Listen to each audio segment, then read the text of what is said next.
Sound art is a product that is a speaker and it's art. We combine it together and we call it sound art. What makes it so unique that any picture can be your speaker? Sound art gives you the high quality sound without the ugly speaker. This isn't a picture with a speaker, the picture is the speaker. Just imagine your wedding picture uploaded onto a canvas and now it's speaking 10,000 tunes. I mean, it's a very cool concept. What we like so much about it that you can take anything that means something very special to you, upload it on the canvas, have it hanging up in your room, your balcony, wherever you want to put it, and now it's a speaker. I mean, how cool is that? It's something that we have that and no one has. No one has this product. It's just a great gift to give anybody. It's just a neat concept. Around here we say, art never sounded so good.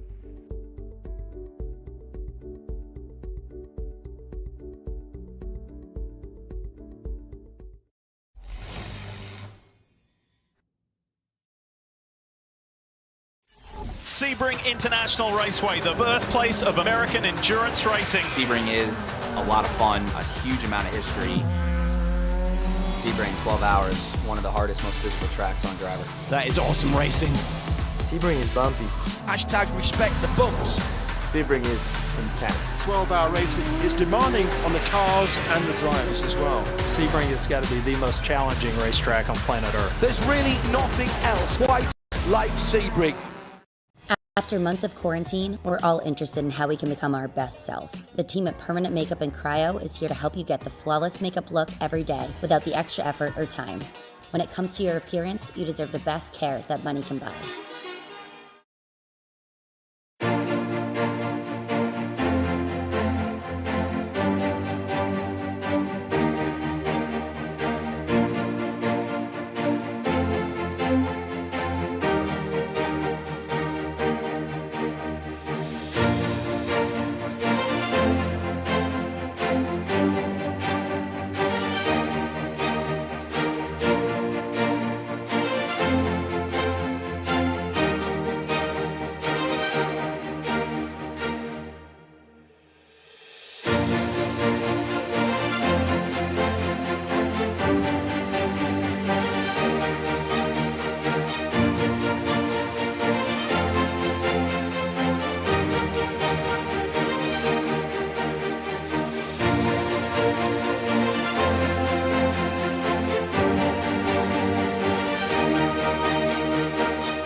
So I fueled the number 19 car for DXDT Racing.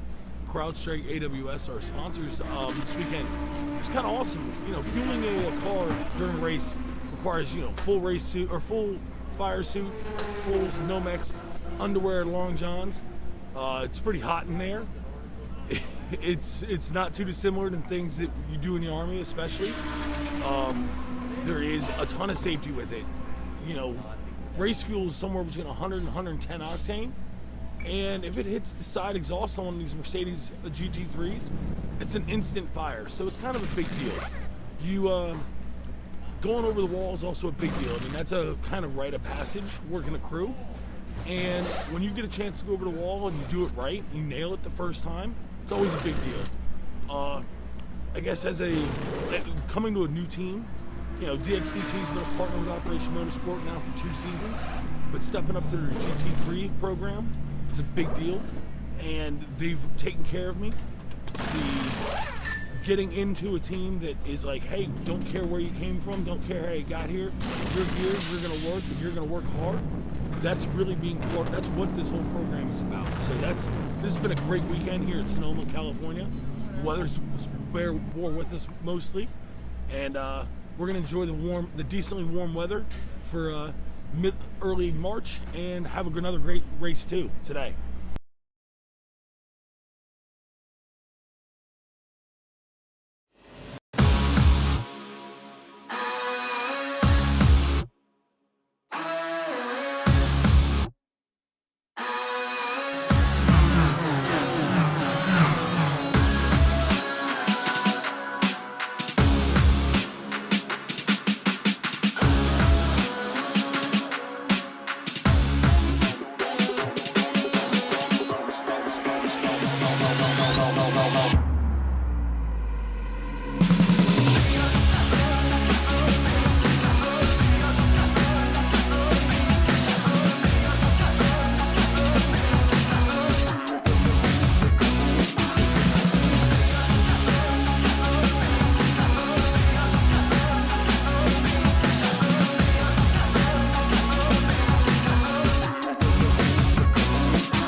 When their Operation eMotorsport iRacing League, presented by Recaro, took off from the backstretch of Daytona International Speedway, we opened a Pandora's box of unknowns. The one thing we did know, however, is that we'd be right back in virtual Florida at the Sebring International Raceway to cap the season off. Welcome, race fans, to Pit Stop TV. Eric Brennan and JP Costa join me this evening. Trey Shuttlesworth is on our social media accounts. My name is Andrew Cardinale IV, and this is Pit Stop TV's live coverage of the Operation eMotorsport iRacing League presented by Recaro. As we know, you have many options to watch sim racing action. We thank you for joining us here at Pit Stop TV and tuning in on Facebook, YouTube, Twitch, and Twitter. As we look around the Sebring International Raceway, we get a nice look at things. We started out at the start-finish line on that home straight off into turn 1 through 2, 3, 4, and on as you go. Now we're in that turn 6, the big bend here at Sebring. We're headed quickly down to that hairpin, Eric, and I think that's going to be the first big trouble spot for a lot of these drivers as they embark on a 2-hour journey here in Sebring, Florida. Absolutely, Andrew. And hello, everybody watching. I am so excited that we're going to round down the season here at Sebring. I mean, first off, who doesn't love this venue with the historical context behind it? It's going to serve as the perfect platform for this season of Operation eMotorsport to draw to a close. But you're right. This hairpin here with the beautiful 7 at 7 hotel on the left-hand side on the exit of the corner is probably going to be one of the most chaotic portions of the racetrack. But JP Costa, Sebring offers up a lot of different variables. Some corners may seem a little bit inviting as far as trying to, make a pass if there's not enough room. I think we're going to be in for quite the 2-hour affair here tonight. Yeah, exactly. This track offers a lot of overtaking opportunities, a lot of follow-up and no comeback moves. So I'm pretty sure it's going to be an exciting 2 hours for every single driver. Obviously, there's a lot of variables that are becoming on tonight's race, and I'm pretty sure we're just going to see 2 hours of flat-out racing throughout, because strategy can be thrown out the window in endurance racing sometimes, and I'm pretty sure every single driver is coming up with something different and probably something hiding under their sleeves. So as we continue to take a look around Sebring, it's just good to be here. Sebring really is, I feel like, the place you go for any kind of endurance racing. I mean, Daytona and Le Mans, they have their allure, and they are the crown jewel events, I'd say, recognized across the world. But I think if you're not going to Daytona, if you're not going to Le Mans, personally, I feel like it's Sebring. It's where you have to go. And to cap this season off with what is going to be a bit of an endurance event, 2 hours as opposed to their usual 1 hour, it just feels right to be here under the sun and amongst the palm trees here in Sebring. And we get a nice look here at that section actually named after Le Mans before you head down the Ullman Straight, and it gets so fast off into Sunset. It's, well, this is an old airfield. What do you say we go ahead, we come right down here, right on the racetrack, then take off here in a second, and just look at how long the Ullman Straight is. It's incredible, Eric. Yeah, and it leads right into Sunset Bend, which, you know, it looks wide. It looks like you have forever to try to turn into this right-hander and get prepared for it. And as we lift the elevation on our view here, you're going to see just how wide that final right-handed corner is. And it is so sweeping, and it looks like you have a ton of room to be aggressive with getting back into the throttle and just letting the car naturally slide out left to corner exit. But the truth is, it is so flat that if you miss your mark here, it's going to kill your momentum back to the start-finish line and down the front straightaway. All that available runoff room is great if you have some trouble, but if you get this corner wrong, not only could you be paying the price on the straightaway, but you could also become really good acquaintances with that outside retaining wall on driver's left. It is definitely one of the most difficult corners to master on this racetrack, even though it looks as though it's wide enough to fit about 10 cars deep. And let's not forget the distinguishing factor of this racetrack, the bumps. The bumps on the final corner are so deep, and they can really throw your car off the corner, and not only that, but can throw your rear end so you can overcorrect. So there's a lot of variables, as Eric said. If you just go a bit offline, you're going to be suffering throughout the start-finish straight, but also if you hit a bump on the wrong way, you can throw your car completely on the sideways direction and onto the wall. As now, Andrew, we're going to start a side-by-side comparison between the Porsche and the BMW, sorry. Yeah, so this weekend I asked Chris Walsh to go ahead and give us a couple of laps around the Sebring International Raceway, and this is what he gave us. He took a lap in both the Porsche, which is on the left side of your screen, and the BMW, which is on the right side of your screen, and just wanted to give us a comparison as to how this racetrack is going to be for these drivers between each car. And you can see the Porsche, it's very oddly settled in the corners. I feel like over the last 6 months, even a year, we've been talking about the exact opposite with the Porsche versus the BMW. The BMW has kind of just hunkered down in the corners, been a nice little tank, and then rocketed down the straightaways, whereas you can attack a bit more with the Porsche. Now it's kind of flipped around where the Porsche is just so much better throughout the corners. It's got much better mid-corner speed at this point, and even the BMW straightaway speed just can't quite match what the Porsche Cayman 718 can put down right now in this GT4 category. So you'll see over the course of the rest of this lap, the Porsche just seems to have that edge. They're still relatively close, and you'll see they'll come down the start-finish straight at the same time, but the Porsche just has that edge, and especially for somebody, I think, Chris Walsh, of course, where he's been driving the Porsche all season long, it might be lending him to go slightly faster in the Porsche, but I think the difference is still pretty visible, pretty clear to everybody watching that the Porsche right now is just a bit better than the BMW. The BMW simply, at a place like Sebring, isn't necessarily going to put lap times on the Porsche simply by stretching its legs. You go to Daytona, might be talked about a different conversation, but at least here at Sebring, it's going to be very, very close. But I think that Porsche's got the edge, even with the BMW doing all the heavy work right here down the Ullman Straight and just rocketing off into Sunset. You can see the difference when they go by the cones for brake markers and pass the wall on the inside of Sunset here onto the bridge. You can see all those reference points, and the Porsche is just slightly ahead. But nonetheless, a great way to look at the differences between cars and compare these two cars as we get ready for 2 hours of competition with them. With that said, with that out of the way, we want to welcome in a couple of guests, and I want to hand things over to Eric Brennan for a special guest interview. Thanks a lot, Andrew. And we're going to take this opportunity here to talk to a couple of names which we mentioned on the broadcast on a weekly basis. Both are from Resilience Racing. We're going to welcome to the broadcast booth John Winker and Callum Belden. And I'll tell you, we'll start with you, John, who's actually the team manager and one of the co-founders at Resilience Racing. This Operation eMotorsport season, in its second installment here to kick off this 2021 winter campaign, it's done a lot for its beneficiaries, drivers, competitors. I want to say, though, on behalf of Resilience Racing, this relationship between Resilience and Operation eMotorsport, what has it been able to do for you guys, especially as we start to transition into, I would say, the high gear portion of motorsport seasons? Yeah, I mean, the relationship has actually been perfect for us. When season 1 came out, it came out at just the right time for us to get our drivers involved, and with the focus of real racing being put to the wayside.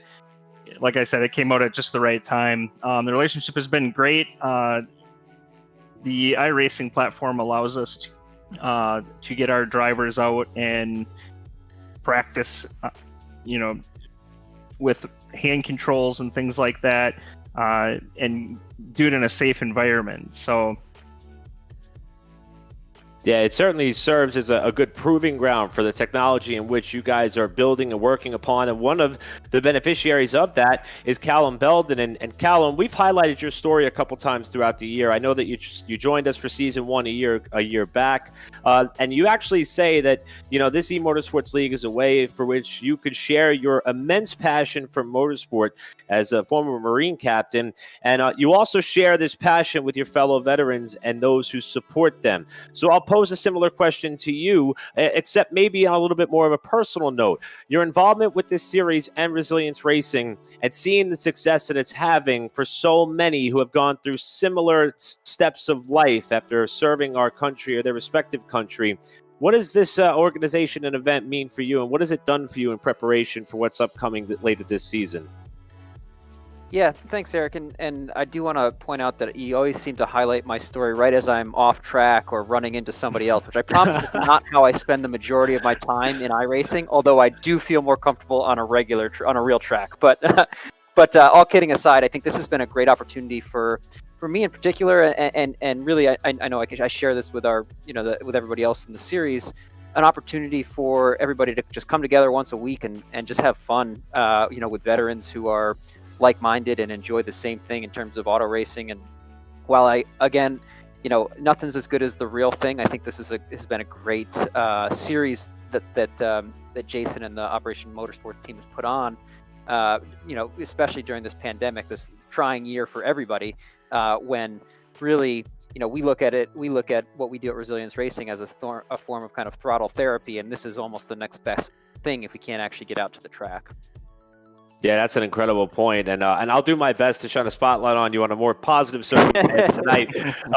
Now, before we let you guys go, I want to just touch on one more thing with you, for both of you. You guys are truly the star of the series. It's what it's all about. The stories are incredibly inspirational. I want to invite everybody watching or listening, visit the website at resilienceracingfoundation.org to learn a little bit more, not only about the series, but those who make up that organization. I should say the team and those who make up that organization. And John, for you, obviously the last year literally has been crazy for everyone, but this really has served as a true outlet and an area in which you can kind of fill not only that competitive drive that each of you have, but that need for an adrenaline rush that's hard to relinquish after spending your time in the service. For you, no matter whether you're battling up at the front of the pack, middle of the pack, maybe having a not so good day, is this really check those boxes as far as once you're done and you climb out of the virtual cockpit, you go to bed tonight feeling a little bit fulfilled and satisfied because you got that little bit of an adrenaline boost again after being able to compete in an event like this? Absolutely, it fills that void for sure. It doesn't compare to the real thing, but it's definitely the second, next best thing for sure. Being able to get out on track and also, talk with other vets, at least this once a week, it's definitely an outlet that's been fantastic. All right, and real quick, Callum, before we let you go, how do you like your chances here tonight in this 2-hour event?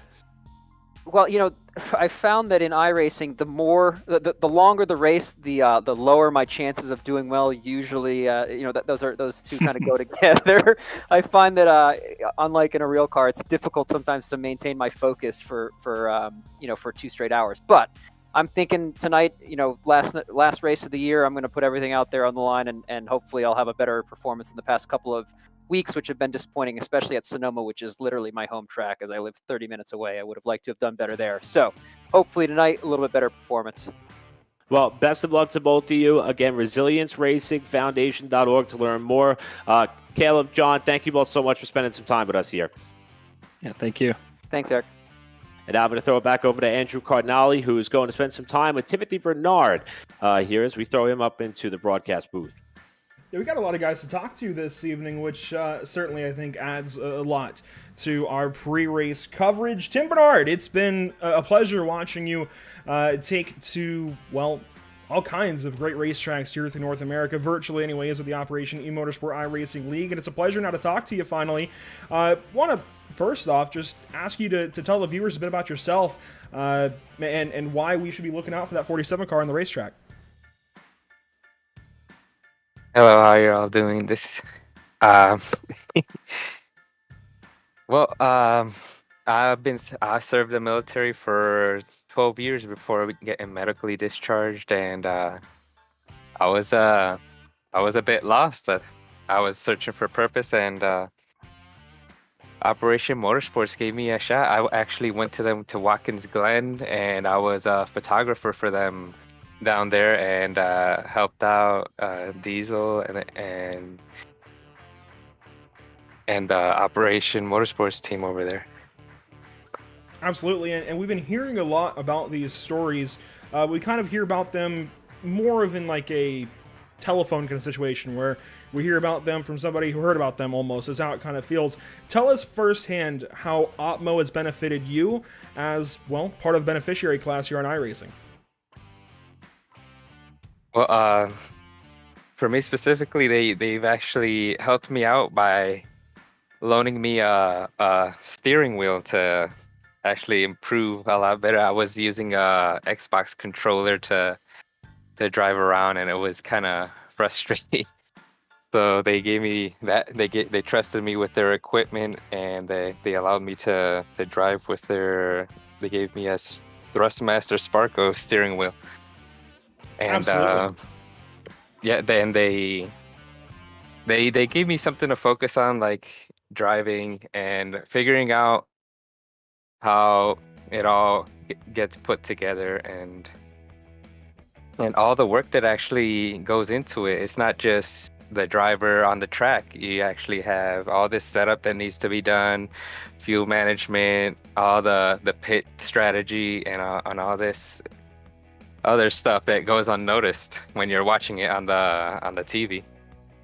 Absolutely, it's it's easy to call a race and kind of just see it as a bunch of drivers, see it as a bunch of pixels, but it really is nice to be able to touch base with you guys, talk with you guys, and learn about your lives away from iRacing and learn about the personalities that you guys have. I think that changes the game entirely, and is really an honor for us to be able to talk to you guys and to learn about some of that. So I guess as we go into the final race here, Timothy, what are your final thoughts on this season? How do you feel about looking forward to the next season of the Operation eMotorsport iRacing League? I'm really excited for the next season. Hopefully I can get a lot more practice in to be a bit more competitive. My main weakness is that I guess I lose a little bit of focus around halfway through, and then I end up in the wall or something. So hopefully I can work on that and get a little bit more practice and to be a little bit more competitive.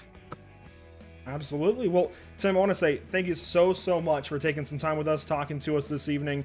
Really appreciate your time, and wish you the best of luck. We'll be watching out for that 47 car, and we'll be watching for you to go up there and make some noise this afternoon. Yes, thanks for the opportunity. So Tim Bernard spending some time with us pre-race here at virtual Sebring International Raceway. And again, I just want to go over the fact that it is so nice to be able to put personalities, if not faces, to names here with the Operation eMotorsport iRacing League. That changes the perspective entirely, I think. It's easy for us to sit here, and it's easy for us to just look at the sim and look at our screens and just talk about the pixels, but it changes everything when you talk to these guys and hear their stories and learn about the personalities behind it. With that, though, we'll turn it over to Eric Brennan once more, and he's got Justin Jarrett alongside. Yeah, continuing with our theme, we're going to welcome Justin Jarrett to the broadcast booth. And Justin, you're from the Northeast United States, yet former U.S. Army veteran, and you now find yourself being fully immersed in this level of motorsports through not just Operation eMotorsport, but Operation Motorsports as a whole. And according to the bio that I had a chance to read, you said that you love this organization because it offers you a chance to explain your racing portfolio. It seems like you love just about anything with a motor and tires. If you can, tell us what it is that, kind of excites you about Operation Motorsports and all that it's done for you and your long-standing passion for racing. Honestly, one of the big things that Operation Motorsports has really done for me is giving me a chance to truly push myself into learning the asphalt road side of iRacing and racing in general. Something that I've always wanted to learn and always have really, really struggled with. And I think over the course of this season, I've gotten a little bit better each race. Yeah, it looks so that you used to watch your cousin race go-karts. You love helping out in your cousin's 305 wing sprint car, so that explains some of the love for the dirt stuff as well. But here on this side of the fence, you get to race against people who have similar stories or similar experiences as you did. What does that mean to you, knowing all that you're doing to be encompassed in a series and an event that is doing so much for the military and former military members? Oh, it means a lot, honestly. This community is great. There's a lot of really skilled drivers here. There's a lot of even beginner guys like myself, and just to be around such a massive variety of driver skill set is amazing. And it's a great opportunity what they do in here for the vets, helping us out, get in here, getting us a chance to experience some road racing and racing with other vets. It does sound like a true family environment. And even though, everybody's been tossing around the term family, it is still a competition. And in just a little bit, we're going to start to qualify for our races here tonight. So we're here at Sebring, just on the heels of the 12 Hours of Sebring this upcoming weekend. So, Justin, what do you think of the track? And what do you think of your chances tonight to put up a positive result to close out this winter season? Honestly, it's going to be a crap shot. If I can keep it clean, I think I have a good chance. If I keep on throwing up some mistakes, and it's going to be rough. I'm also running on new pedals today for the first time, so there's going to be a whole new ball game with that as well that I'm dealing with. Well, Justin, as the son of a former Army veteran, first off, want to thank you for your service. Also, want to thank you for being a part of this series, and want to thank you for joining us before you get set to go on in there and do battle against the competition here to see how you can wrap up your season. Justin Jarrett, thanks for joining us here today, and best of luck tonight. Thank you, and thank you for having me, and thank you for what you guys do. Thanks a lot, Justin. We really appreciate it. Again, Justin Jarrett, who is one of the beneficiaries you can watch out for in tonight's race. And I'll toss it back over to Andrew Cardinale as we continue on with this little pre-race lead-in to tonight's Operation eMotorsport season finale. Thank you, Eric. And we'll keep this next part a little bit brief because these two guests, that's right, two guests once more, they've got some duties here in a little while to tend to, and that just may be trying to one-up one another for the final time this season. We welcome none other than our two beneficiary points battlers, the two favorites for the championship all season long, Hunter Eve and Theo Brolsma. Guys, welcome to the booth. Thanks for having us. Yeah, thanks. And so, guys, you've gone back and forth, and I feel like this theme has been this way for a while between you two, going all the way back to the Miatos last season. It's been back and forth between you guys, trying to see who's going to take the championship this season. It's now looking admittedly a little bit like Hunter has a pretty nice gap, but Theo, how are you going to try and change that this evening? I just hope to qualify well. I've been working on my qualifying all season, and I think the results have started to show. I started to out-qualify Hunter, even if I can't beat him in a race, so hopefully I can do that, and then just stay clean. It's a long race, and anything can happen. So on the other side of that here, Hunter, how are you going to try and keep Theo behind you? How are you going to try and one-up him here in the final race of the season? I'm just focused on driving clean and staying out of the wall. Finish first, race must finish. Absolutely, and I want to give you guys kind of a moment to just kind of open mic it here. Tell us about describe your battles all season long, trying to keep track of one another. And I know, Hunter, just going off the stat line, you've won up Theo 6 times. I'm not saying that to kind of come after you there, Theo, but I mean, you guys have been on top of one another, and what that stat doesn't show is that, Theo, you've been right there every step of the way. How has it been just trying all season long to get after that guy, or in your case, Hunter, try and stay ahead of him? Well, it's always a little bit difficult because like your closest competitor is what really pushes you and drives you, and I think sometimes when I've had an opportunity, I push just a little bit too hard, and that's that's why I've crashed out a couple times. But Hunter's been extremely consistent, and it's great to race against him. So we'll see how it goes. Yeah, I mean, for me, if I have a bad night, he wins the championship. So I'm still have to work really hard to try and win it. And yeah, he's been there the whole season, making the right moves. So still got a lot of work to do. I still haven't won it, so we'll see what happens tonight. Yeah, I think the fact that it is 6 wins to 1 and Theo is still there proves the consistency behind the number 24 car. And before we let you guys go, before we let you go qualify and well, try and battle one more time this season, I got to ask. Theo, I'll ask you first, 'cause that's kind of been the order. Theo, what's the big reason, for anybody watching that maybe doesn't know you yet, what's the reason to watch the 24 car tonight? Oh, that's really put me on the spot. I didn't have something ready for that. Well, I think I've been in close battles with everyone around me all season. I really haven't had any spot at any point in the entire season where I'm kind of on my own. So it's whether I'm battling other pros or other open class drivers who just happen to be, running consistent laps, same as me. I always end up in some good little racing, so should be exciting. And Hunter, same question to you. Yeah, it's same boat. That's a tough one. Going to emulate Jimmy Spencer and be Mr. Excitement tonight. So I think that's the reason. Good reason. Well, there you go. We got one guy who's always in the thick of things and one guy who calls himself Mr. Excitement now. I think that's reason to watch the 24 and the 44 this evening. Theo Bralsema and Hunter Reeve. Guys, thank you so much for your time. And, well, go out there and rock it in qualifying, and we'll be seeing you, I'm sure, talking to one of you here towards the end of the evening. All right, thanks. Thank you. That's Hunter Reeve and Theo Bralsema once more.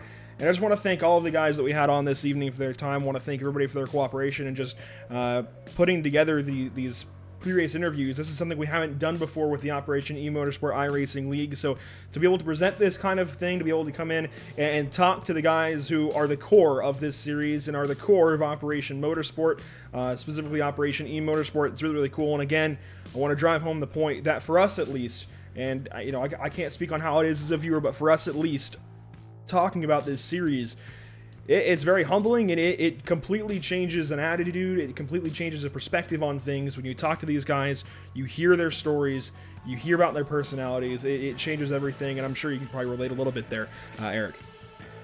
Yeah, absolutely. And I was captivated by this series once I first got to be able to do a couple races through season 1 last year. And like I said when I was talking earlier to Justin Jarrett, I mean, I'm in a family that was full of Army veterans, and my father was somebody who, even though he was able to wrap up his 4-year tenure, he really doesn't go back and talk about a lot of that time for obvious reasons. And there are a lot of people who go through similar circumstances, and they go about handling it different ways. And that's the beautiful thing about not just this series, but this organization. And we want to just kind of exemplify the fact that this organization is a lot more than just this eMotorsports sector that we're able to highlight each and every Tuesday night for the last 8 weeks. And to learn more information, I want to direct everybody over to operationmotorsport.org, and you can learn more about all the programs that are available. If you or your loved one, or you happen to have a friend who you may know who could benefit from something such as this, motorsports is an incredible alternative to trying to get back to feeling some of the emotions and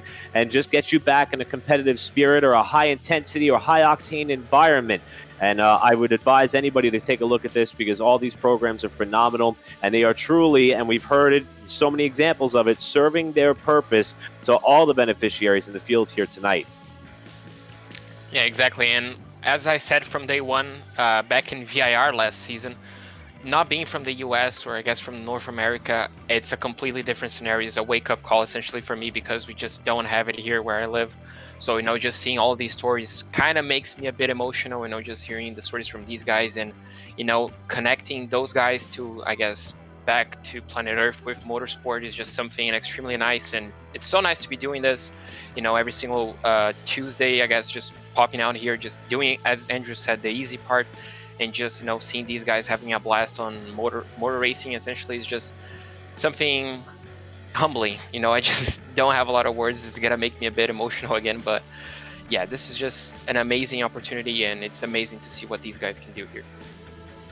Absolutely. These guys have a lot of stories that will tug on the heartstrings, especially, man, I mean, there's so many. I don't know if I can even put my thumb on one, but it's huge to be able to talk to these guys and hear from them, and that importance, I think, can never be played down. With this kind of all wrapping up, we do want to take another step back. We'll be right back momentarily after a couple of messages here. We've got a lot to do this evening. 2 hours of racing. We've got to crown 3 champions. A lot's going on here at the virtual Sebring International Raceway. Thank you so much for joining us here at Pit Stop TV.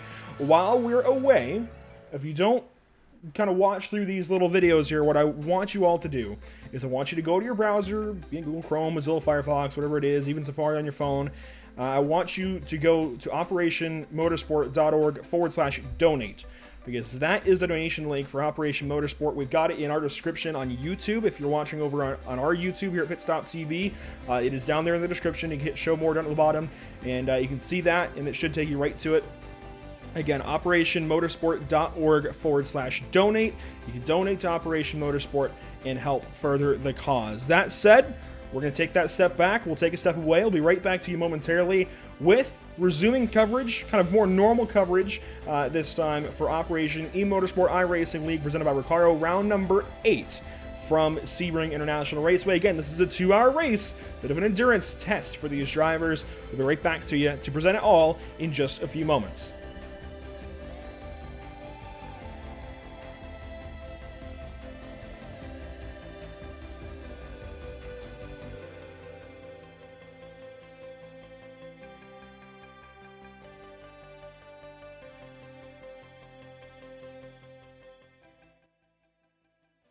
Sebring International Raceway, the birthplace of American endurance racing. Sebring is a lot of fun, a huge amount of history. Sebring, 12 hours, one of the hardest, most physical tracks on driver. That is awesome racing. Sebring is bumpy. Hashtag respect the bumps. Sebring is intense. 12-hour racing is demanding on the cars and the drivers as well. Sebring has got to be the most challenging racetrack on planet Earth. There's really nothing else quite like Sebring.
On the Porsche GT3 with Park Racing and Volt Racing.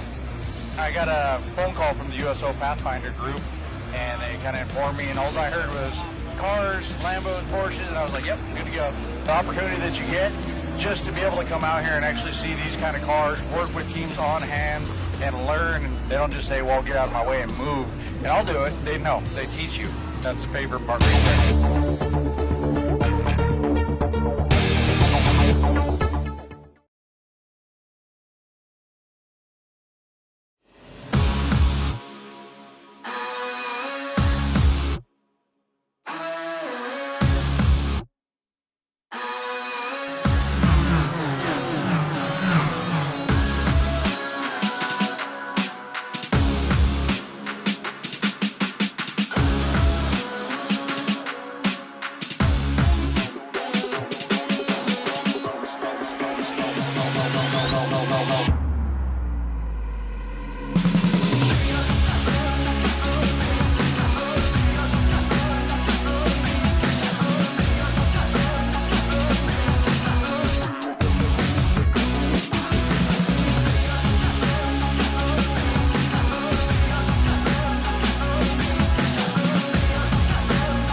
Could you think of a better destination to wrap up the 2021 Winter League season for Operation eMotorsports other than Sebring International Raceway?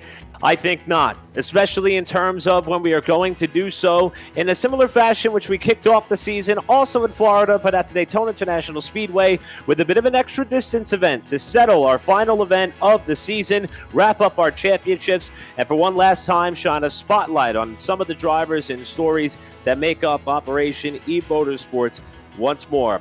This is the season finale for the 2021 Winter League season for Operation eMotorsport, and it's coming up live on Pit Stop TV. Good evening, everybody, and welcome once again to the virtual Sebring International Raceway.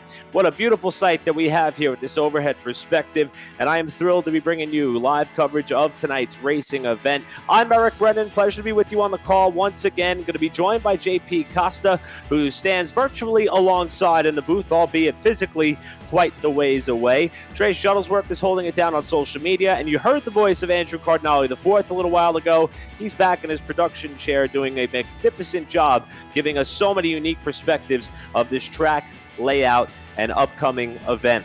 Now, JP, we highlighted in our pre-race event that this racetrack that measures 3.6 miles in length, it may look pleasant, it may look promising, it may be many of these drivers' favorites, but it's tough, very tough. Tell us why.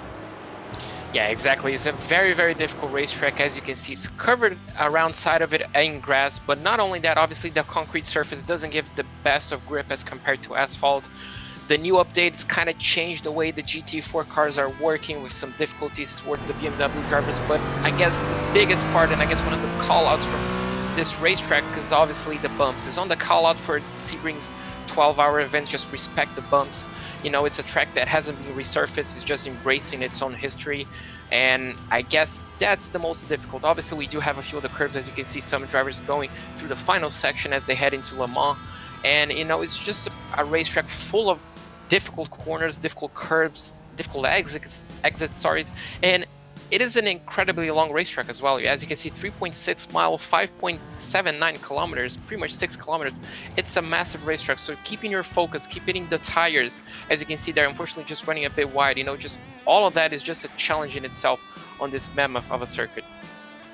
And there are so many things to take into consideration. And, you know, you look at the perspective of some of these drivers. Some areas there's grass, not a lot of runoff area. Others, there's pavement for what looks like days. But if you get offline here, it's going to not only kill the lap time, obviously, but even in some of the most forgiving looking corners that you can maybe mess up or push it over the edge a little bit, there's major consequences to be had. And we're going to possibly see that unfold here throughout the rest of the night. Now, there are a lot of things that we were taking into consideration throughout the evening as well, and that is the championship complexion. Let's take a look at this. Now, the pros you see highlighted in blue, the beneficiaries in green, and the open in red. And the wins are pretty much stacked towards the top of the championship standing for the most part. And as you can see, when it comes to the beneficiaries, Hunter Reeve has pretty much been the guy to beat in all but one race. And JP, judging by our pre-race interview that Andrew Cardinale IV had with Hunter, he's not totally convinced that he has this thing sewed up. He kind of mentioned, you know, this is a big one. It's a long race. And he thinks that if he makes a mistake tonight, that Theo Broselma is going to pounce. Yeah, exactly. And that has been the story of the season, you know, just consistency, just getting those mistakes to an absolute minimum, if none possible, on the race. Obviously tonight we have an endurance event, essentially a 2-hour race, so keeping mistakes is going to be essential, especially because these two guys have been separated by less than a tenth of a second over in practice lap times. So between those two, there's going to be absolutely nothing tonight on the racetrack. So both Theo and Hunter are going to be on the edge of the seats, trying to minimize all mistakes possible to try and get that championship. Now, when you look at the pros, that's been the most competitive class of racing action all season long. Only 2 drivers have won more than one race. Brandon Egerchek, the point leader, is one of them. The other is Chris Walsh, who, when he's not racing, typically joins us in the broadcast booth. He won the last time out at Mid-Ohio for the pros, and he took the overall. But as you see, Shane Hunter, who has not won, he's actually not in the field tonight. I mentioned a little bit earlier he wasn't going to be able to make the race. We'll see if he's able to retain his 3rd spot in points. And Chris Bailey, who is the only open driver, one of the few open drivers who's able to capture top honors. But with that, he also is the only open competitor to win an overall event. He actually did it twice in both the Canadian rounds, back at round 4 at Circuit Gilles Villeneuve, and at round 5 at Canadian Tire Motorsports Park. Rodney Campbell looking for a victory, but that points margin may be a little bit too much to make up. But still, one last chance to capture top honors in these 3 competitive classes. And as you see the identifiable colors, that's also going to be noted on the cars themselves. And we'll touch on that as we get a little bit further into tonight's broadcast. But that's how the season championship stands across those 3. And speaking of mistakes, how about Christopher Bailey running a little bit wide and catching the wall? That's unfortunately been a bit of a theme for that of Christopher Bailey. And I say that as he was the winner at Mid-Ohio last time out. But in the 2 rounds prior, one of which even led to a victory at Canadian Tire Motorsports Park, we've seen some uncharacteristic errors by that of Bailey. He's obviously pushing to find the limits here, JP, en route to tonight's racing event. And it looks as though he's finding those limits rather quickly. Yeah, exactly. In qualifying, it's all about pushing the absolute limit, trying to iron out those mistakes that we just saw from him, unfortunately. But you know, if you want to make a mistake right now, obviously is the time. You can just quickly tow back to the pits and get your car brand new. But obviously that could hurt your confidence, you know, knowing that you pushed that on the last lap and unfortunately caught up the dirt and ended up on the wall. That could be, you know, a factor that could hurt your, I guess, your mind, essentially your mindset for the race. But I'm sure he's just gonna, you know, quickly snap out of it as he did throughout the season. But hopefully we're not gonna see any mistakes from him, because so far he sits on pole position. Yeah, so far, a great run by Bailey, who is the quick time setter so far here at the Sebring International Raceway. And here's a look at how they run for the time being. As I mentioned, that Chris Walsh is moving up into P1 there by a considerable margin. The pro driver, who's joined us in the broadcast booth a couple of times this season, won the last time out at Mid-Ohio, and very openly said in Victory Lane after the fact that he was hyped to get to Sebring. This is a venue which he thought that he would have a chance to come on out and back up the performance that he showed 1 week ago. And he put an absolute whooping on the field last week. I mean, he left them all in the dust, rarely made one mistake. I believe he had one near miss with a lap car. But besides that, it was a picture-perfect evening. But the one thing we're going to talk about tonight, though, JP, this race is twice as long as what we're normally used to. That's going to multiply the importance of pit strategy and multiply the chances of a mistake, specifically when dealing with lap traffic. And Sebring could be very tough when dealing with lap cars as well. Yeah, exactly. You know, I guess we're gonna have at least 2 pit stops. We could be seeing a few strategies coming up with 3 stops, trying to get the car just running a bit lighter. Not very likely, but you know, could be happening. Also, as you mentioned, lapped cars, that's going to be an essential factor, because it's really important for you to actually catch the lapped car in one of the massive straights that we have here. We have several, I guess we could count at least 4, you know, decently sized straights. But if you do get it within sequence of turns 4, 5, and 6, you know, it could cost you a bit of time. Again, on the last sector, just before Le Mans, it could cost you a lot of time as well. So, you know, those strategies, knowing when to attack the left car and when to commit, it's going to be essential to avoid losing heaps amount of time. Absolutely. Just a couple of elements of tonight's race that we're going to keep in mind. And as we got about 7.5 minutes left to go in the session, let's give a quick shout out to the league partners of Operation Motorsport for this 2021 season. We saw the graphic momentarily. Recaro, who do so much for Operation Motorsport, and we'll tell you a little bit more about them later. But Recaro Automotive puts people first every time. And also Mobile One, who has been a longtime supporter of Operation eMotorsport as well. And you also see some of the partners here on Pit Stop TV, who we will shout out throughout the night a little bit later on as well. As you see here, qualifying continuing with right now Walsh, Bailey, Burkhalter. And here's one of the Hills in the field. As a matter of fact, the Brothers Hill both had a great run last time out. And right now we are watching another one of the open competitors. And you can see Trevor Hill here kind of representing these guys very well. And look at the diversity amongst the running order right now. You've got a pro who's fastest, an open driver second quickest, albeit there's a 3/4 of a second difference. Then you got Dustin Burkhalter. Then you got Charlie Bass, so pair of pros. Then we're back to Trevor Hill, who's an open competitor. And how about Theo Broselma? I mean, so far, he appears to have an edge in the beneficiary ranking. Still a long way to go, though, in this session, and a long way to go in this race. But Theo's looking pretty sporty so far. Yeah, exactly. Theo actually improved by 0.2 of a second his practice lap time, and well, luckily for him, Hunter Reeves seems to be struggling a bit in qualifying at the moment, and that could be a major advantage and a major swing at the championship. You know, if Hunter Reeves just unfortunately gets caught up, let's say, in an early instant, because obviously you want to be as far forward as possible to avoid those first lap incidents, which we haven't actually seen at all from this season. But you know, anything could happen in Sebring. So Theo just doing absolutely everything he can early on in the session, I guess, with 5 minutes to go. He's doing absolutely everything he can to try and get that last shot at that championship. Yeah, and Brolsema, who looks as though he may pull over here and abandon this lap. We also had a chance to talk to him a little bit earlier tonight, and he seemed very upbeat. And Hunter Reeve, who's on your screen right now, he was a little bit more strictly business, kind of focused on the task at hand and kind of ready to see what it's going to take. And the most impressive element, in my opinion, from Hunter Reeve's season, especially over the last few weeks, not only did he capture top honors for the beneficiaries, but last week at Mid-Ohio, top 5 in the overall. The week before that, back at Sonoma, he finished on the podium in the overall. I mean, that's an incredible run for a driver who was a part of the Season 1 edition of Operation eMotorsports, came back here, and he just continues to improve. And as he spoke on earlier in the pre-race show, there's a lot more that goes into making, you know, these cars and these the ability to compete in these events possible. There's a lot of technology and equipment advances and an evolution that continues to try to make it more comfortable and feasible for some of these drivers, and that makes the performance we've seen out of Hunter Reeve all that more incredible. And the same goes for Theo Broselma as well. Now, with about 4.5 minutes left to go, we're looking at Thomas Outzen, who's carrying the Resilience Racing livery on his car. This driver also had an opportunity to capture a win this season. He won the open event back at Sonoma, looking for his second of the season as Outzen. But boy, Mid-Ohio was not kind to Thomas Outzen. Actually expressed afterwards at a post-race event that there was an iRacing build that came out just prior to that event, as he's got a car spinning just in front of him, and he said, "Oh, and Outsen's going to get caught off guard there."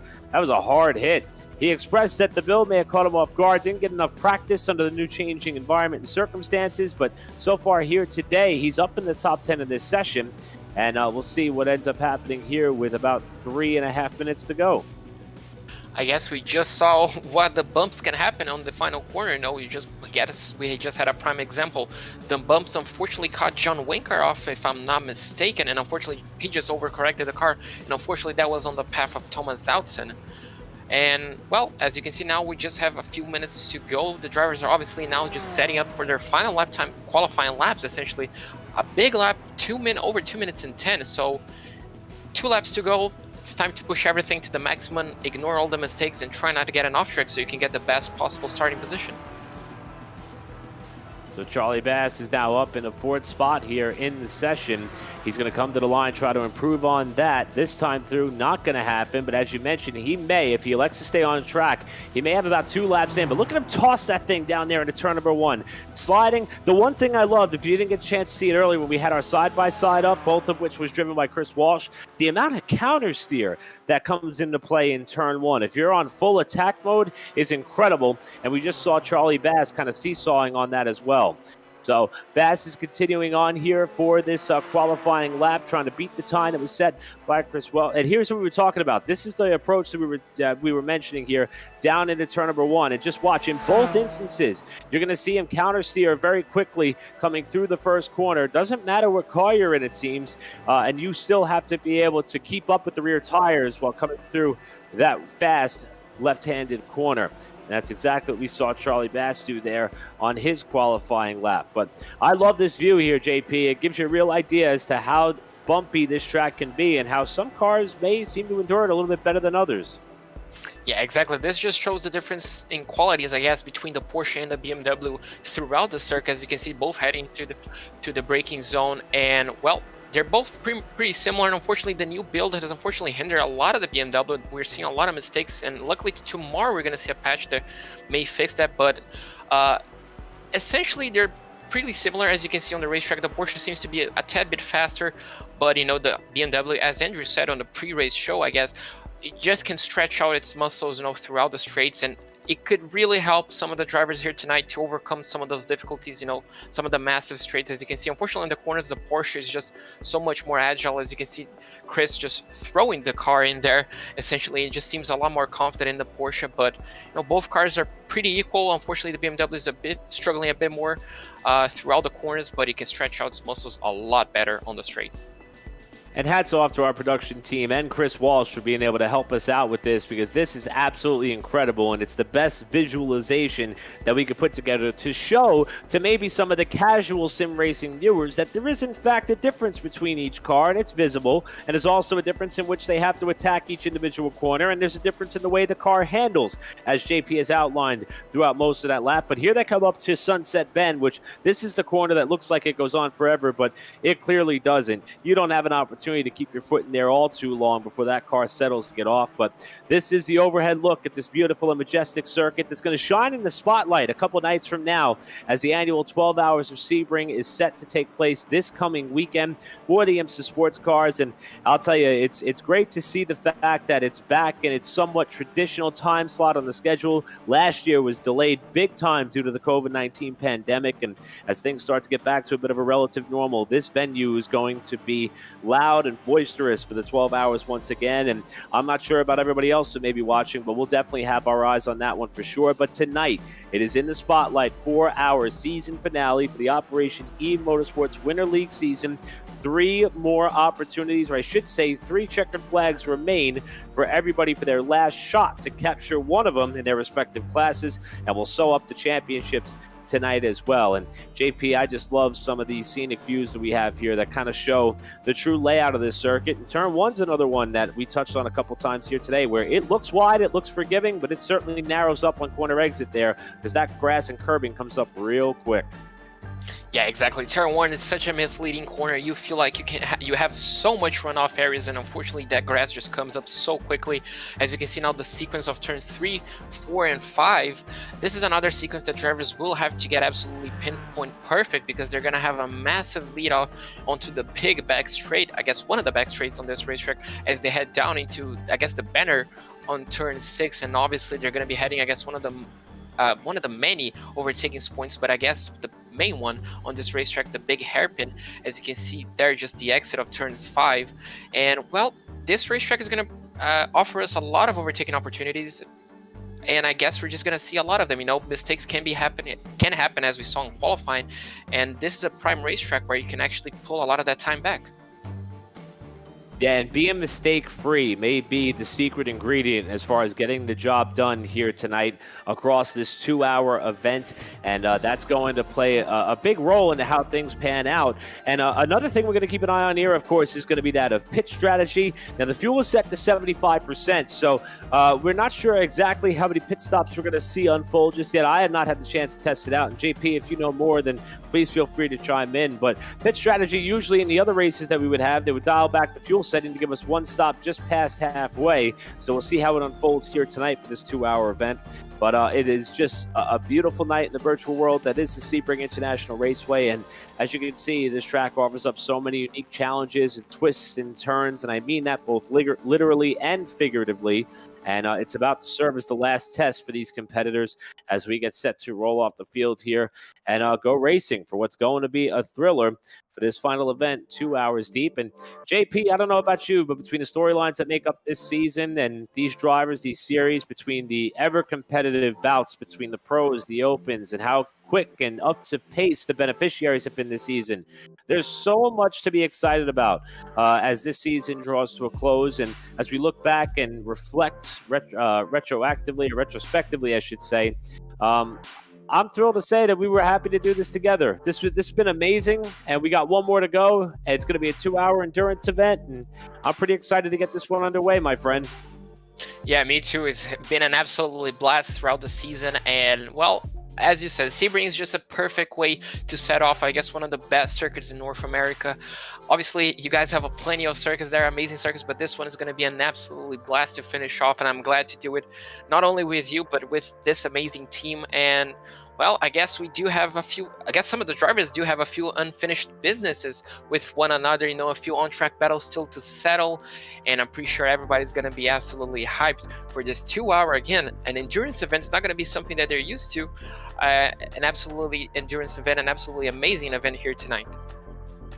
Yeah, we're very excited for what's to come, as we're going to be gridding up here shortly for this event. And want to just, real quickly shout out again the organization and all their initiatives. And just a reminder, this eMotorsports facet of Operation Motorsports is just one tiny element that encompasses all of what Operation Motorsport is all about. And to learn more about them and their organization, visit operationmotorsport.org. There's also contact forms available there as well. And it's a truly remarkable program with a lot of wonderful people behind it. And we're just happy to be a part of it all as the field starts to come into formation on the main straightaway. But let's take a look at how they're going to line up here for our season finale with Chris Walsh on the pole again, trying to go back-to-backs to round out the season for the pros, while Christopher Bailey is going to try to do the same and starting second. He's also trying to go back-to-back and sew up the championship for the Open. He'll be starting in second spot. Inside of row number 2, Dustin Burkhalter looking for win number 2 on the season, while Charlie Bass will line up outside. He also is looking for his second win on the year for the pros. Rounding out your top 5 is going to be that of Trevor Hill in the 42 after a solid run last week at Mid-Ohio, and David Levine takes you back to 6th in the 259 car.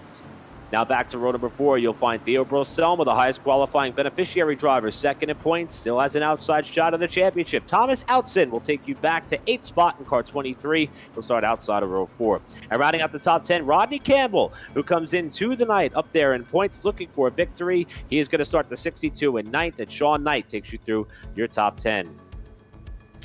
Starting off in P11, we do have the pro driver of Brendan Agrachik, definitely going to be looking to make a comeback drive. So as our 12th place starter, Hunter Reeve. Not an unusual qualifying session for him, definitely a bit further back than what he wanted, but I'm sure he's going to be making a great recovery race. Jason Leach, the number 22 Porsche, is going to be starting off in P13, and right alongside him, another beneficiary driver of Callum Belden on the number 11. Justin Jarrett, another beneficiary, is going to be running off in P15 on the number 85 Porsche, and alongside him an all row of beneficiary drivers on row number 8 as Brock Hogan on his 58 BMW is going to be starting off in P16. John Winker on the number 7 BMW is going to be starting off in 17th place on the inside line, and right alongside him the 336 of Brian Winker, another open driver. Jay Gleason is going to be starting off in 19th place on his number 64, and right alongside him on the outside lane is going to be Glenn Gray on his number 45 Porsche. We'll take you through the rest of the field as Rick Hazlitt in the 69 is going to start 21st. 22nd is going to be Tim Bernard, who we had a chance to talk to earlier here tonight. He'll start in 22nd spot. Back now in the 23rd, Tyler Langenberg in the number 91, our pro driver, is going to round out our fields here tonight for our final event of the season. Langenberg will have to roll off shotgun on the field. As the field now works their way down the far side of the course, they will zigzag their way closer towards the start-finish line before we get this race underway. And JP, final thoughts before we go green here. I think it's going to be a really intense opening few laps. Perhaps guys will settle down. What do you expect to see here on the start? Well, I guess some drivers are definitely going to be wanting to make some positions because it's essential on this racetrack to have track position. I'm pretty sure some of them will. Obviously, strategy fuel saving could be important on the first part of the race, but we could be seeing 2 stops and even tire strategies here tonight, so that's going to be something to keep an eye out for. But this start is going to be essential for a lot of drivers starting a bit further back than I guess they wished for. As you can see them come down the Ullman Straight here for the last time under pace speeds. And I agree with you, JP. The start's going to be critical for a lot of guys here tonight, not just for this race, but for the championship as well. Look at that beautiful field of cars behind the Porsche pace car, getting set to be unleashed down towards turn number 1, with Christopher Bailey making up the outside of the front row, and Chris Walsh, who the question is, can anybody beat that driver? While Theo Broselma starts in the middle portion of the top 10, trying to pull the upset as far as the points-paying championship over Hunter Reeve, who starts a little bit further back in the running order. The pace car is going to dive to pit row for the final time on Pit Stop TV for the winter edition in 2021. We are set to go green with the Operation eMotorsport season finale from Sebring. The green flag flies and we are underway for the final time in the Winter League in 2021. We are already seeing guys going 3 wide as they head into turn 1. Looks like everybody's going to keep it clean. Oh, we do have a bit of contact. It looks like Christopher Bailey got punted, and we do have a few drivers spun around on the back end. Oh, we do have a big incident on turn 1.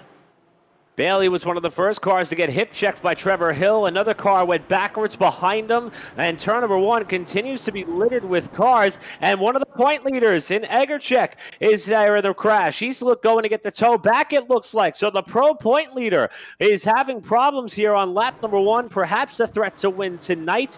And he is involved in a crash in the first corner after a couple of the front runners got together in turn 1. As you can see, some drivers try to dive in. Looks like some of them just got caught up, I guess, by the big fuel. As you can see, some of them just dropped on the middle, and Brendan had absolutely nowhere to go and unfortunately got collected by another BMW. That looks like Sean Knight's BMW, and unfortunately for him, a terrible start for this 2-hour event race. I believe Rodney Campbell was also involved there, and Charlie Bass may have been involved in this incident as well. We're going to look on board here with Charlie Bass, or at least we're going to keep our eye on Charlie Bass down the front straightaway, kind of middle of the road, following in the path of Christopher Bailey. And you're going to watch here. It looked like Bass lifted to try to avoid what was happening in front of him, and the car behind was just too close, as you see the wheels flying there in the first turn. I also believe Rodney Campbell was involved in that crash. He was second in the open point, so top 2 in open competition involved in that incident there, and that's really going to shake things up to kick off this race. Fortunately, we got a long way to go, but that's going to allow the top 2 to break free. Walsh out in front, and how about Dustin Burkhalter trying to reap the reward after the problem that Egerchek had in the first corner? He's second and in the slipstream of Walsh, coming down a complete lap 1. Yeah, Dustin absolutely capitalized perfectly from it, starting P3 right behind Chris Walsh, and luckily for him, avoided all that turn 1 instance. And right now, he finds himself around 0.6 of a second behind Chris. He has to use that slipstream to try and get close, because as we saw, over 1 lap place, Chris is essentially just unbeatable. So Dustin has to do everything that he can, but looks like he just went a tad too wide on turn 1. He's going to be losing a bit of that contact from Chris. And as the battle still goes on between Christopher Bailey and David Levine, so some drivers absolutely making huge gains, as Hunter Reeve looks like finds himself in P5 after starting in P12, a dream start for a beneficiary driver and points leader. Yeah, I'm not sure how Hunter Reeve got through all that, but it is remarkable that he is running in the top 5 right now. And as you can see, Theo Broselma, who was at one point up towards the front of the field, he's now back in 12th after all the carnage was said and done. And JP, weren't we praising the fact that Hunter Reeve has this just masterful ability to be able to get through carnage in front of him? He did it last week at Mid-Ohio, and he's apparently pulled it off again. He's running 5th in the overall here, less than 4 minutes in, after being nowhere near the top 10 when we came to green. Yeah, exactly. Absolutely made up for it on the first lap after a bad qualifying session. Finds himself in a prime position to repeat his feat from last week at top 5. And, well, he did it again. You know, as soon as we think he just came out of everything, he just pulls out an amazing, avoiding skills out of that T1 incident. Well, finds himself in a prime position to, again, not just cruise, but obviously push some of the drivers ahead of him towards this race. Yeah, just an incredible position to be in as we go on board here with Jason Leach, one of the Open competitors who also has had a terrific start. He's up in the 7th spot, chasing Thomas Outson, fellow Open driver, and this would actually be for 2nd in the Open rankings, even though Bailey's well up the road. And you talk about being able to get away with a near disaster. Bailey pretty much hopped over the tires of Trevor Hill when they made contact in turn 1 while the field wrecked behind them.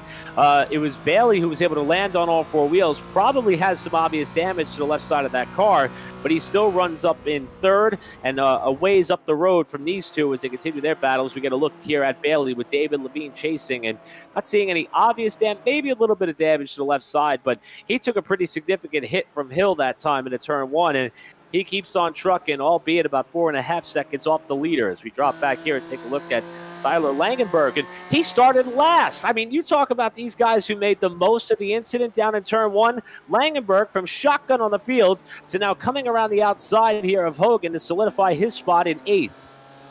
Yeah, absolutely amazing start from some of these guys. You know, we're just seeing some massive gains from pretty much all throughout the field for people who started behind, I guess, the first row of cars. And Tyler Langenberg, as I said, 23rd all the way up to 8th right now. So an absolutely fantastic start from him and showing great confidence as we do have a 4-car battle, looks like, between Theo Broselma, Charlie Bass, and Callum Belden as they head into the hairpin.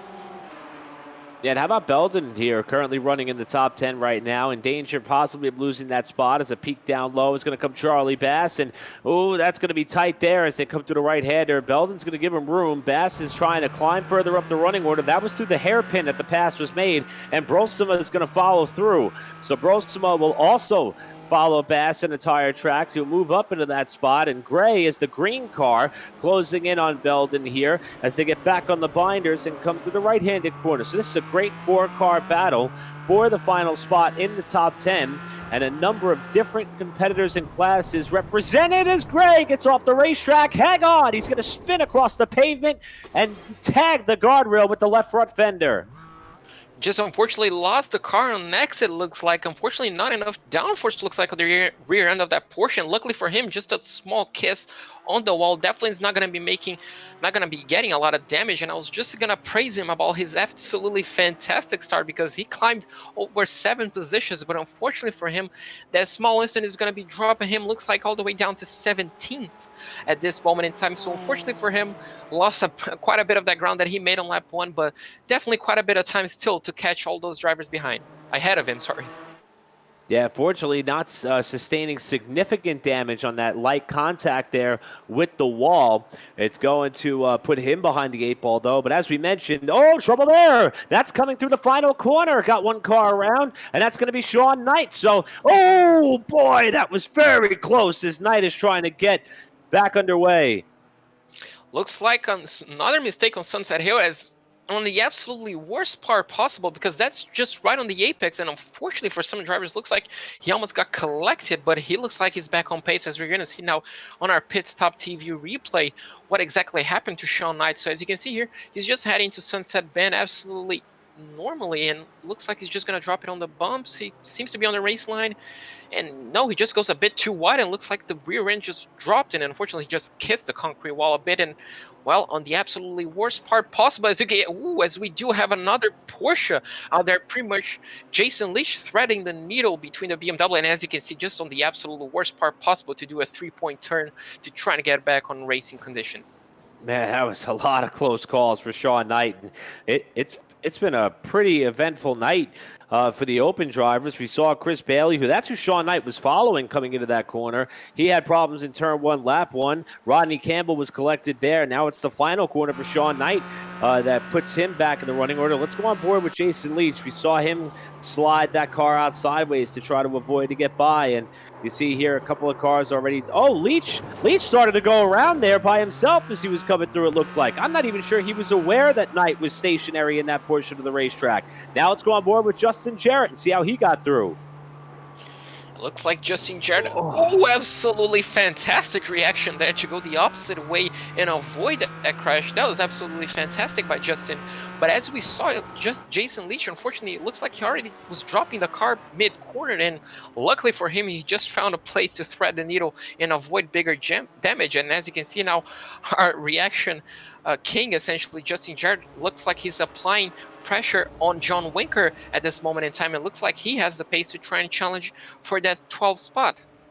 Yeah, we talked about Justin Jarrett. In fact, we talked to Justin Jarrett in the pre-race show, and he was recently crowned the Tyler Daniels Racing Veterans League Points Champion in the Season 1 for street stocks. He's obviously proving that he's got a lot of car control in any form of vehicle that he gets in here on the sim, and he proved it there right here about 1 lap ago, and he's still got his foot in it here, trying to climb further up the running order and trying to put together one of his most solid performances on the night, or I should say on the season.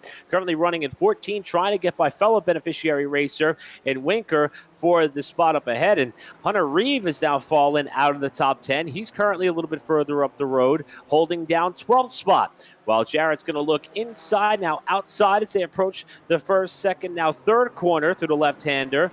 They're going to get set to come through turns 4 and 5 before they set up for the big bend. And the hairpin may be the next chance that Jarrett has to get the job done, although he's now under pressure from Hazlitt, an open driver who's just behind in this 3-car group. Yeah, Justin tried to put a move on the outside of turn 1. Unfortunately for him, he unfortunately just ran out of grip essentially on his front tires, and that put him under pressure from Rick Hazlitt. But looks like, oh, he just got onto the rear end of John Winker. Looks like just a love tap between those two, and John goes into the grass. And who's thanking them is Rick Hazlitt, who just got 2 free positions. But John Winker, just an innocent bystander, unfortunately got punted, and it looks like he has a slowdown to serve. Ended up losing 2 positions. And I will tell you, you did see Justin Jarrett slow way down to try to give Winker a chance to catch that car and maybe even rejoin the pack in front of him. I believe that Winker got too far out of Justin Jarrett's vantage point to the left, where he finally realized he was going to have to keep going. But as you mentioned, though, it is going to be Hazlitt who is the beneficiary there, picking up a couple of spots in the process, now up into 13th. Let's move further forward here and catch Charlie Bass, who's trying to be on the comeback trail after getting turned around in the first corner. He is now closed up to the backside of another competitor who looks as though he's just going to pull down and let him go, and that's going to be Brock Hogan, who moves aside down the long straightaway here at the Ullman Straight to allow Bass straight on through, move Charlie Bass up to 8th. Yeah, Brock doing, I guess, one of the smart moves. He probably knows he doesn't have quite a lot of pace to keep up that Porsche behind him, so might as well just pull out. Obviously, we still have over an hour and 45 minutes of racing left, and just allow that Porsche to pretty much carry you forwards into the field. Obviously, Brock is still in an absolutely fantastic position inside the overall top 10, so he's obviously, I'm pretty sure he's happy and excited about this result, and if he can use Charlie Bass's pace to keep propelling him forward, he's definitely going to be thankful. But obviously, he has to keep in mind that Theo Brosema looks like is behind him, and looks like just ahead we do have Jason Leach battling for position against trying to chase down Tyler Lingenberg. Yeah, Leach is having an incredible run here tonight, and this is coming even with the semi-spin and slide through the final corner a couple laps ago, and actually starting to pressure Tyler Langenberg, whose last to 6th place effort has appeared to have stalled out for the time being. Still got a long way to go here as we inch a little bit closer to the 1 hour and 45 minute mark remaining. Officially, you can see on the top left-hand portion of your screen, 1 hour and 47 plus minutes to go, with Leach now trying to perhaps learn a little bit here from Langenberg after he's been very quick since the word go. These two starting to have a little bit of a tussle themselves. Again, this is for 6th spot as they work the far side of the racetrack, with Langenberg holding down that 6th position. Leach, though, in a solid top 10 spot, holding down 7th, with Bass about 2 seconds behind them. Ooh, it looks like we do have the 259 of David Levine, who unfortunately spun right ahead of those two, right ahead of Langenberg and Jason Leach. Looks like Jason's just going to be slotting in behind, but unfortunately for the pro driver, looks like an odd mistake from him as they head now into the sequence of Le Mans. But, you know, not something we have been seeing from pro drivers, a lot of mistakes, but, you know, definitely showing that this track can catch out every single class of driver here tonight. Yeah, Levine, the next victim, I would say, of what looked like an incident down in the hairpin. We're going to go back and see what happened here to the driver who's running up in the top 5 at the time. And this is, in fact, coming through the hairpin here, actually approaching, it looks like, that portion of the racetrack. And it's turn 14. I stand corrected. So he's coming through here. You see him get on the brakes, back into the car a little light, a little bit of a bounce there in the front end, and it looks like the left side tires went off of the rumble strip, and that car went around. Great job by David Levine not to get into the guardrail, and he found a quick avenue to let that car loop back forward. Langenberg was going to get by him, though, for that spot, and that's going to tighten up that battle for 5th position on back. And I guess that just highlights again Tyler Langenberg keeping his nose clean, starting 23rd, finding himself all the way up in 5th right now. So doing an absolutely fantastic job on tonight's race. But David Levine looks like it's not all games and looks like it's not done, as Charlie Bass looks like got ahead of Jason Leach on the previous lap, and looks like now he's gonna be on the charge to pass his fellow pro driver of David Levine. Yeah, Levine now, and after you have a moment like that, I would imagine it takes some time, as we see high above the hairpin. Absolutely love that shot as they head up towards the Fangio through 8 and 9. For David Levine, when you have a moment like that that breaks your rhythm, kind of throws you off your game for a minute, maybe even catches you by surprise, and, you know, even from the sim racing driver's seat, it could be a little bit startling. You know, you're kind of in a groove, running by yourself, working on clicking off lap times and hitting your number. All of a sudden, you're swapping ends and trying to keep that car out of the wall. It could take a couple laps before you get back into a bit of a groove, and now you got cars in front of you, behind you, so he's going to be trying to get back into a bit of a rhythm here as we now go back here and on board with Theo Brosema, who runs in the 10th spot. Brock Hogan is the car up ahead. Hogan is actually the highest running beneficiary right now in the field after being able to navigate his way through multiple circumstances in front of him. As a matter of fact, we've got 4 beneficiaries running 9th, 10th, 11th, and 12th, all in lockstep formation, with these 2 being the highest as they come off Lamar's corner and down the Ullman Straight, with Brosema trying to get back up into P1. That would be for the beneficiaries, P9 on the track. Looks like Taylor Langenberg, as we look forward, looks like, as you said, Theo Brosema is doing an absolutely fantastic job. As you can see now, some drivers just absolutely throwing the car into Sunset Bend, just showing everybody how it's done. And as you can see, just throwing absolutely everything on the exit. And, you know, the beneficiary class battle is just absolutely fantastic. Rick Hazlitt, unfortunately, 13th place, just breaks out from the top 5, essentially, from the beneficiary. But Brock Hogan is doing absolutely fantastic to hold off all those drivers, and still, I guess, pulling out an unexpected race so far for him.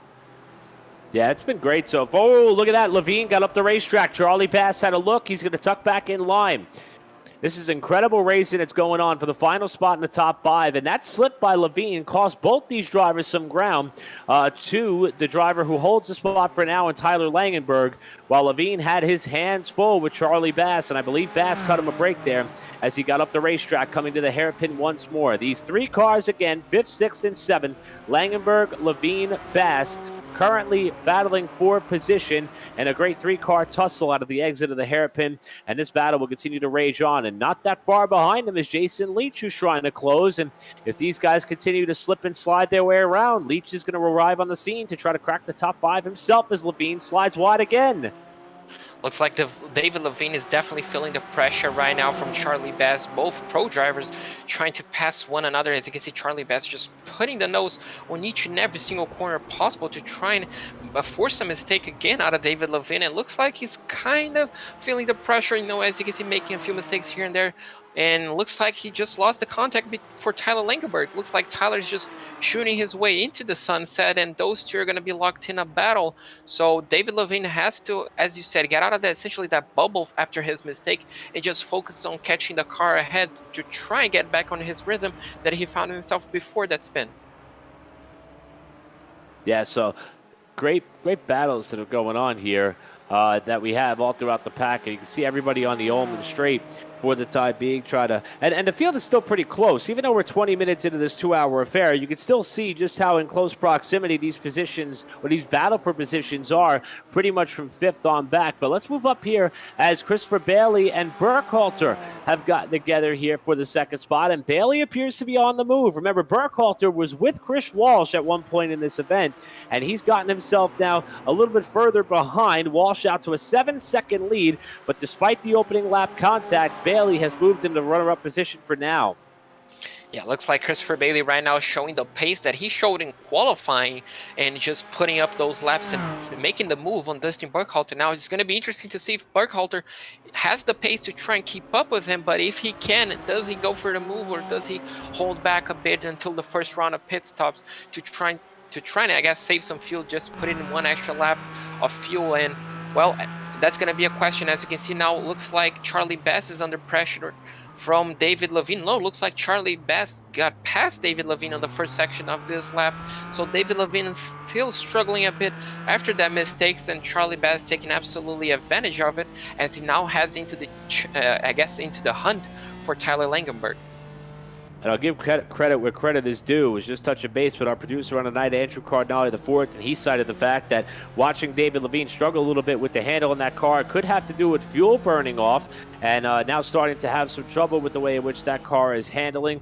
And since it is going to continue to burn off here, as we can expect, with Bass up alongside of Langenberg, Levine trying to close as they come on the exit of the corner, we can expect these drivers to have their hands full for a little bit longer here, as we are a ways away from the pit window opening as Langenberg squirts his way back by as they approach the Le Mans corner here. The Ullman Straight's going to be a lot of fun when they get back to the power, because this 3-car fight is raging.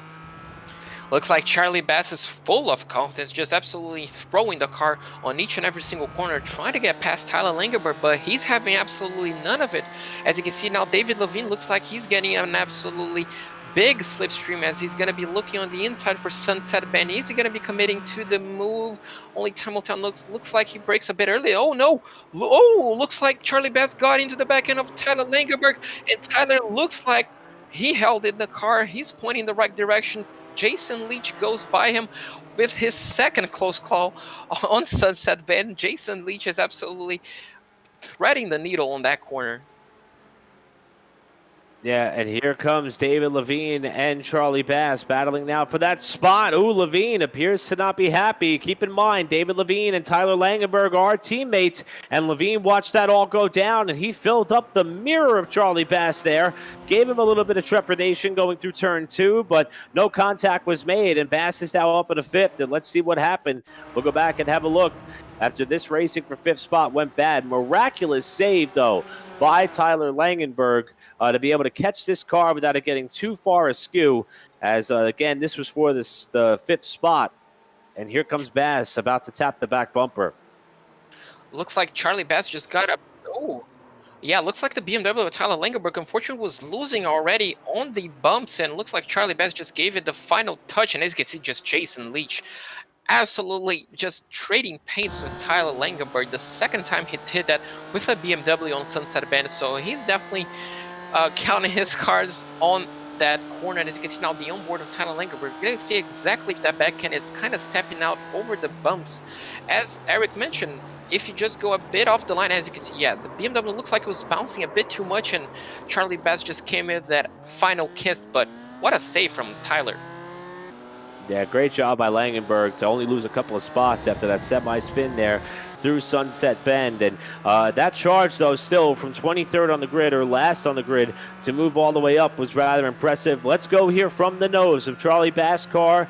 This was en route to him being able to move on up and crack the top 5 as they come through the corner. And you see there, that 91 did start skating a little bit. Bass tried to get up and avoid, but unfortunately, Langenberg just continued to slide sideways, and around he went. Bass was able to get through without being swept up and involved. Levine followed, and we continue to have a lot of these wow moments in the early stages of this race. And the trend continues. And this battle, though, has not seemed to have dissipated all that much, as we see Christopher Bailey just lost the spot. In fact, Bailey's back to fourth. Wonder what happened to him in the runner-up position. Oh, he's in the pit lane. Bailey now coming down for service. He's going to take tires, it looks like. And remember, he may have sustained some damage in the opening lap, so it's going to be a call on his end if he wants to spend the time to try to get that repaired. But Bailey is the first car towards the front that we see on the pit lane here with just over an hour and a half to go. Let's remember that it's likely that these guys are going to be doing 2 stops, so this could be an early stop to try and get some free air and try and get that car repaired as fast as possible, and hopefully those two can...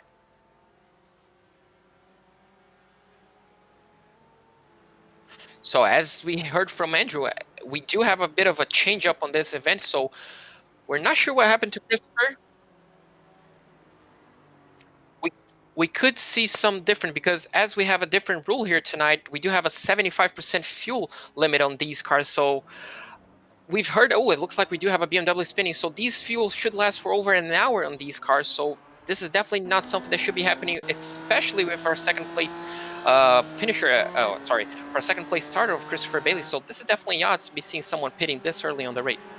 Yeah, very bizarre to see Christopher Bailey on the pit lane now as Brock Hogan, who was at the time the highest running beneficiary. This is coming into the hairpin and bang, gets a big hit from behind. And again, Hunter Reeve is able to navigate his way through an incident. That time it involved 2 of his fellow beneficiary drivers, and I can't with this guy. It's incredible. Every time something happens in front of him, he finds his way through with ease. Let's go on board with him and see how he did it again. This is what, the 3rd time in the last 2 weeks he's been able to avoid trouble? This is remarkable. I'm not sure how he does it, but he just pulls out every single time and does it. As you can see, looks like Theo just unfortunately just lost the braking point, and Hunter is just saying thank you very much. I'm gonna move up those 2 spots, and away I go. Just absolutely fantastic, just racecraft, just seeing that incident happening. But looks like we do have some incident happening, and that's Theo Brosum unfortunately lost, it looks like, on the exit of Le Mans. So that's going to be something, that's a heartbreak essentially for this race. Yeah, Brolsema, keep in mind, 2nd in points, the only other beneficiary driver to capture a flag this season. That was back at Road America. Remember, this is right after the incident. Trying to stay within the lockstep formation of Brock Hogan, coming off of the Maz corner, and around it goes, and hard into the tire wall. You see the obvious damage there to the back end of the car as it spun into that tire wall. But for Brolsema, his chances of being able to leapfrog Hunter Reeve in the beneficiary points has just taken a massive hit, especially with Hunter Reeve now being out in front of the beneficiary field for now. Yeah, exactly. Unfortunately, an odd mistake from Theo. That's going to cost him quite dearly, essentially. As you can see, he does luckily have a fast repair, but obviously that's a lot of time loss, and that could be, that could dent his confidence going through Le Mans, as we just saw, just dipping a wheel. Just that small mistake can cost you a lot on this racetrack.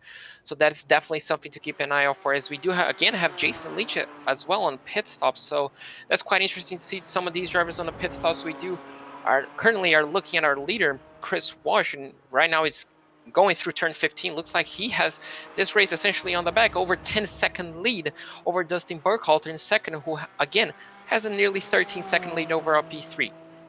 It also seemed like something may have happened to Tyler Langenberg. I saw that car bounce into the pit area while probably taking a tow. He's currently scored 1 lap down after we marveled the fact that he ended up going all the way up through the pack to be up towards the front. We did see him have that semi-spin, but he remained in the top 10. Here's Langenberg. He's still on the racetrack, but he's mired back in the 20th position, 1 lap down. So Langenberg now running back towards where he started, which is a heartbreaker because his avoidance of the opening lap carnage was something to marvel.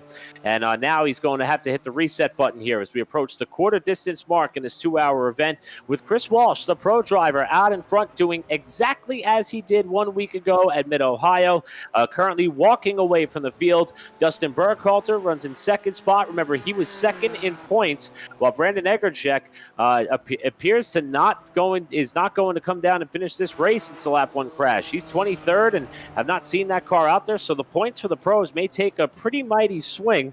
I'm going to have to break out the calculator here and try to figure this one out. But Burkhalter solidly in 2nd, not only in the overall, but the pros as well. Thomas Outson, the highest running open driver, in 3rd. And right now, Hunter Reeve in a familiar spot, P1 for the beneficiaries, and 6th on the overall. Yeah, looks like we're still going to have a lot of shakeup in those standings. I definitely feel like we're going to be seeing some drivers still moving around those standings. As you can see now, the BMW of John Winker just absolutely bouncing on Sunset Hill. That corner just looks challenging every single lap, just can't get around it.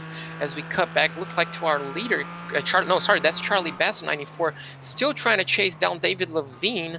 And those two looks like are going to be set off for a race-long battle because those two can't seem to get away from each other.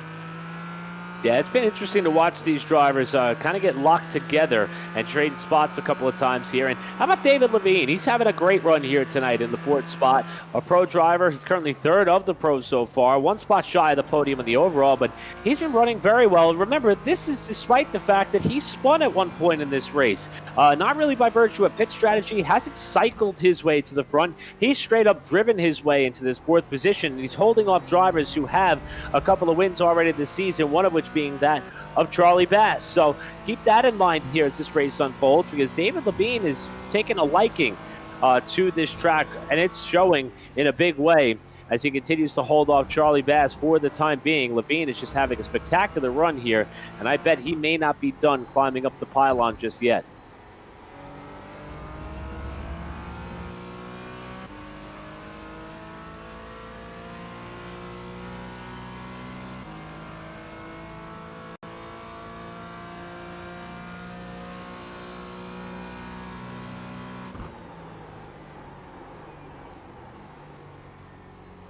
Yeah, and also we talk about David Levine and how successful he's been. This is a guy who comes from, the Michelin Pilot Challenge, the series that became the Michelin Pilot Challenge, and that's where these cars are pretty much represented. So he's obviously got experience in these vehicles, the Sebring International Raceway as well, and it's showing that that real-life effort that he put in on that side of his racing career is now translating over to his pro drive today, where he is 3rd in class and 4th in the overall. And he's also, I understand, races in Miata as well. So spectacular job so far here by David Levine, and he's still got about 75% distance in this race left to go to stay up towards the front. But he's fending off a driver who we talk about every week as being incredibly quick, and Levine may not be done yet. He's trying to close up on a Thomas Outson, who is just up the road a ways in 3rd.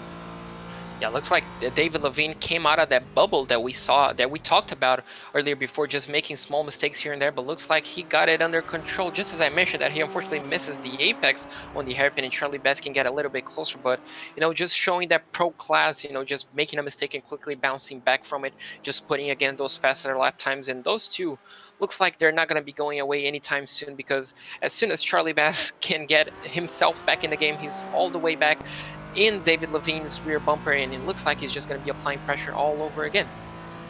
Now we're on board with Callum Belden. It was currently 3rd in the beneficiary running order, 8th in the overall, and Caleb was pretty open about his chances here tonight, and he was actually highlighted the fact that he's someone that we talk about rather often on the broadcast, and what an incredible person who is representing the Resilience Racing effort. We talked to him and John Winker a little bit earlier, former U.S. Marine Corps veteran from 2009 to 2018. And we mentioned the fact that he got involved with motorsports back when he was just 16 years old and competed in SCCA regional competitions in what was then the Formula Continental class. Currently a driver and board member, as we mentioned, for the Resilience Racing Foundation. For more information, visit resilienceracingfoundation.org. To learn more about what they're involved in. And he is just someone who loves the fact that this league is a way that he can share his passion for motorsports with his fellow veterans and also those who support them. And that probably opens up the best transition to thank some of those who do support this series, with the first of them being, in fact, Recaro. And Recaro Automotive is all about making driving safer, more comfortable, and more controlled. That is proven here in this series for a driving experience that you could really feel.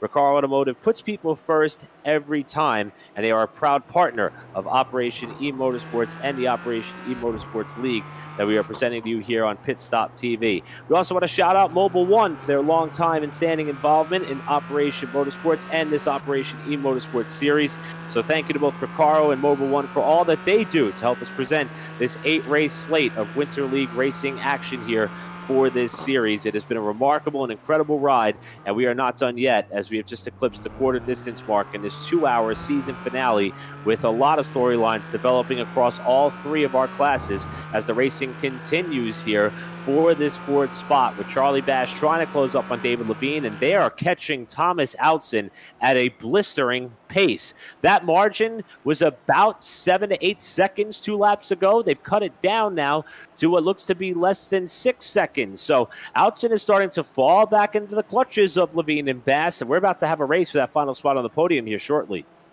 Yeah, exactly. That was a point I was just going to touch. Looks like Thomas Outson is just losing, I guess, around 6-7 tenths of a second per lap. And that's with David Levine getting pressure from behind from Charlie Bass. So David Levine just absolutely putting up those lap times that he needs to try to get Thomas Outson. And obviously, if he does pass Thomas, he's going to have a buffer between himself and Charlie, which is definitely going to help him to try and get some breathing air in the near future, because those two looks like they're going to be on the bumper of Thomas in around, I'm going to bet, around 7 laps time. So Thomas definitely under pressure right now, seeing that gap coming ever so slightly closer. And it's going to be very interesting for both drivers to see how well they pass, essentially, Thomas when they get there.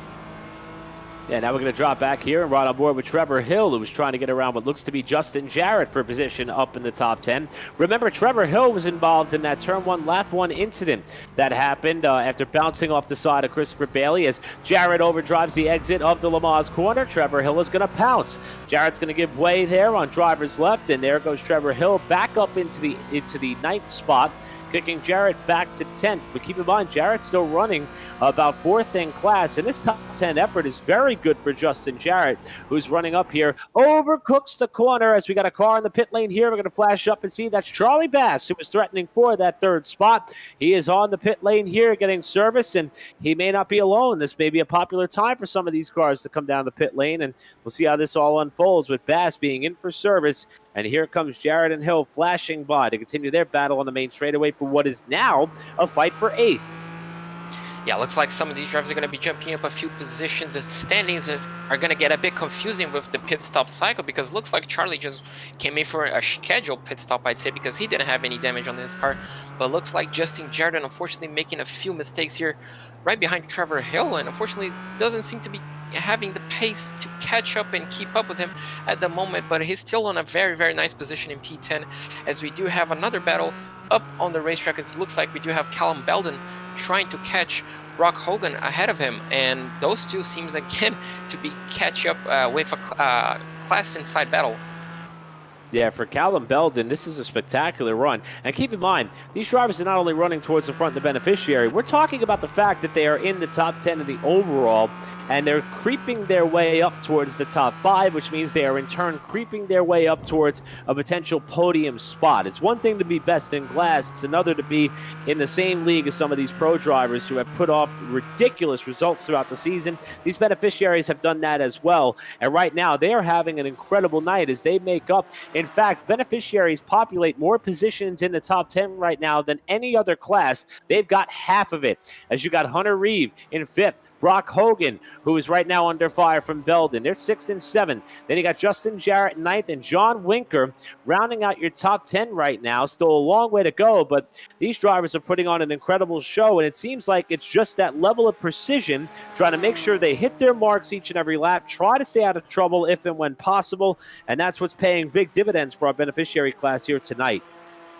Yeah, exactly. All those drivers putting in excellent lap times, and not only that, they're obviously just minimizing the mistakes all throughout the field. They're just, just putting up those lap times. As look like we do have another driver. Looks like Brock Hogan now is on the pits, so we're seeing some drivers cycle in the pits right now. So this could be a bit of an interesting time to keep an eye out for, because David Levine and Thomas Outson, both of them stayed out. So it's definitely gonna be interesting to see the strategies that some of the drivers that pitted early, just like Brock Hogan, are gonna be developing throughout the race.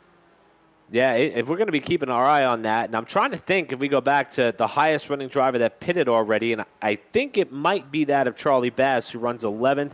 Also keep in mind the fact that Christopher Bailey came down, but I believe he got repairs, so he's a little bit further back in the running order, 14th, and currently the last car on the lead lap. But how about Trevor Hill?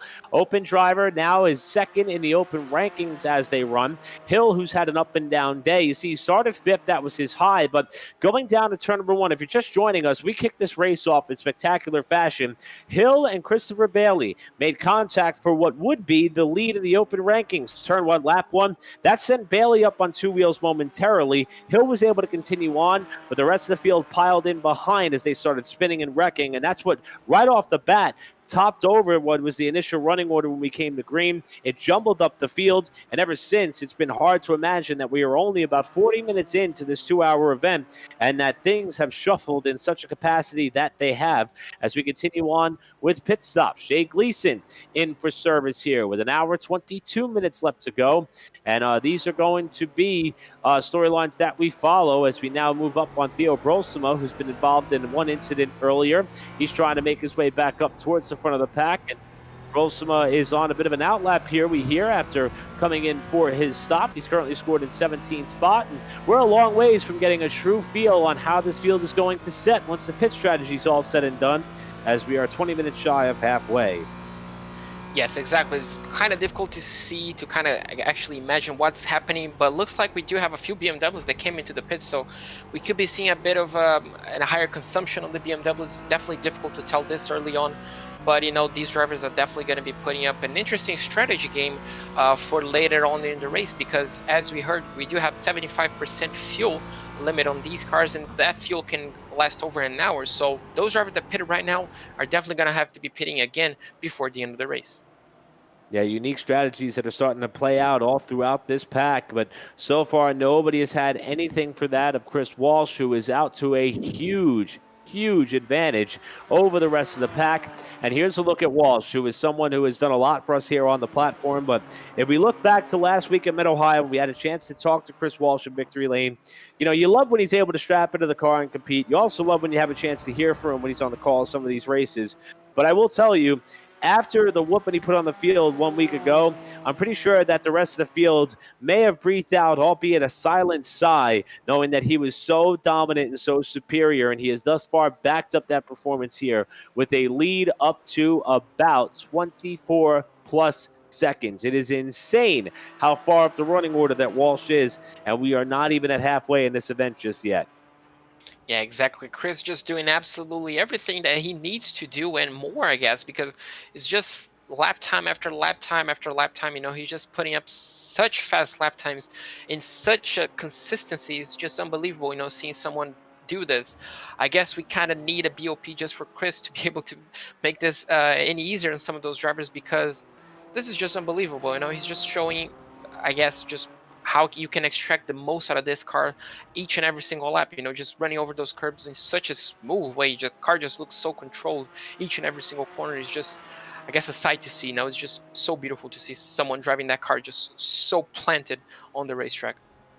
And complacency in a race car could oftentimes be a dangerous thing. And when you settle into a rhythm and you're doing the same thing for the same amount of time, it can sometimes lull you into a false sense of security where maybe you're not able to keep up with the changing handling conditions on that car. As we touched on earlier, after Andrew Cardinale IV pointed out to us the fact that these cars are very sensitive to the burning off of the fuel load on that car, and that transfer and weight distribution really does kind of throw things into for a loop, especially in the Porsches. So that's something to consider as this race goes on. So if you're Walsh and you're somebody who's able to hit their marks all throughout this event, as we look at Dustin Burkhalter, who's, even though a ways back, having a very solid run and what could in fact turn into a championship effort when all said and done here tonight for the pros. But when you're considering that element of precision and perfection, it is very easy to be lulled into a point in this race where you could think you have it under control, and it all suddenly comes undone with the slightest of mistakes. And Walsh is going to try to do all that he can to make sure that he is not put into that position before this race ends. More stops underway as Justin Jarrett is the next car to come to the pit lane. So it looks like the pit cycle might be starting from some of these drivers. Obviously, they could just be avoiding traffic ahead of them. So this could be very, very interesting to see on the next few laps how this is going to develop, because we're seeing I guess such a diverse amount of cars just coming into pit lane all throughout different positions on the racetrack. So it's kind of hard to judge this early on what exactly they're thinking, as we do have some other battles raging on the racetrack, as we do have the BMW of looks like I'm sorry, that looks like Thomas Townsend. Yeah, it looks like he just came over Le Mans corner on turn 15, and he's just just trying to put his lap times, as we do have a few other battles. Looks like Callum Belden is trying to catch up the driver ahead of him, another Porsche of Hunter Reeve. No, sorry, that looks like a Trevor Hill. So Trevor Hill looks like got past Callum Belden on this lap, because they were just fixed, as we're going to see now on our Pit Stop TV replay. Yeah, we're going to go back, take a look at what happened here, and once that replay is up, we'll have a look at it. This is Callum Belden, and as we mentioned, looks like he's got Trevor Hill coming in just behind him. This is approaching the hairpin, it looks like, at the end of turn number 7. Hill was close, trying to brake. Belden runs high, gets back to the power here. Hill all over the backside of him, looking for an avenue to get by. And this race would continue off of this spot. Hill up alongside. This is some great racing here up to this point, with Belden now trying to have the preferred line, and Hill's going to outbrake him coming into the corner. Belden overcooked the corner a little bit there and ran up the racetrack. And this is the same spot where David Levine had his problems earlier. Belden slots in a position. We'll continue to follow in the tire tracks as you see now Tim Bernard. This is where his problem happened, behind these two, as he had his incident off the corner. As we do have this racetrack again catching up a few drivers. Looks like Tim Bernard just lost it on power. Looks like he just spun up those rear wheels on that BMW, and unfortunately for him, met the wall on a kind of a, I guess not as harsh to make it to cause enough damage to force a pit stop, but definitely not light enough to get away with it completely. So that's unfortunately for Tim, but definitely going to be bouncing back. We saw this, as you can see now, it looks like on the exit of turn 6, he just gets on the power nicely. He's going to be going over the Fangio straight, as between turns 8 and 9, I'm pretty sure. He's just going to be going over that corner just absolutely nice and settled. He's going to be braking for turn number 10, and looks like it's all settled and done, but looks like on the rear, and no, the car just snaps mid-corner, so downshifted maybe too quickly, maybe just a little extra engine braking caused that rear end just to spin out, and unfortunately for him, he just lost a heap amount of time, but luckily, not a lot of damage. So, as you can see, everybody is having to endure the wrath of the Sebring International Raceway so far here tonight, all except for our leader right now, Chris Walsh. Dustin Burkhalter is also not that far behind, on board with Charlie Bass, who was trying to continue his charge up further forward after he already came down the pit lane. He's going to get up and through John Winker here for the time being, as we are 15 minutes shy from halfway here for the season finale of the Operation eMotorsport Winter League. We're going to step aside just for a moment. We'll be back after a brief message and these messages.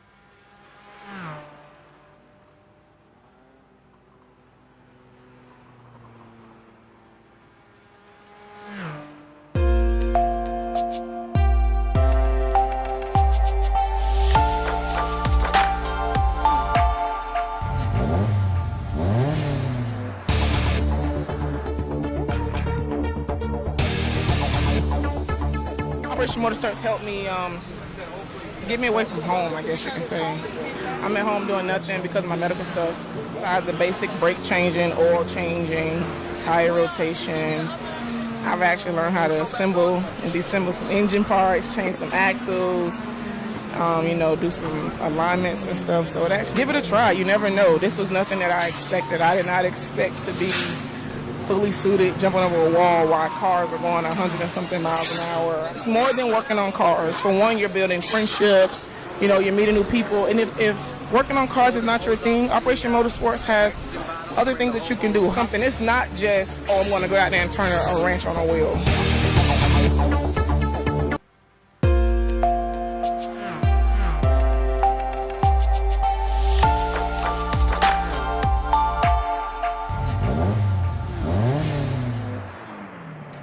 On average, 22 veterans from North America commit suicide every single day.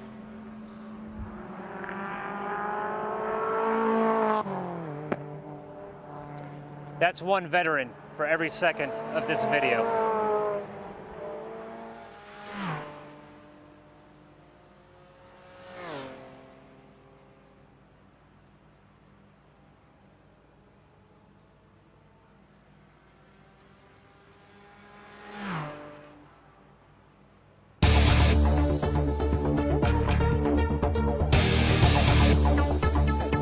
I found out about Operation Motorsports through the program I'm in with the military.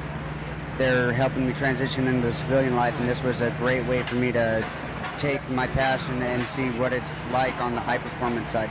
I'm here to pick up what I can learn from them so that I can use it with my future career as being an automotive mechanic.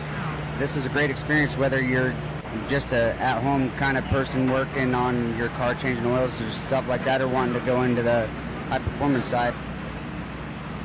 I'm loving how the team's taking me in and really showing me everything. It'll show you just about everything you need to know from the driver's standpoint to the tire changing. I'm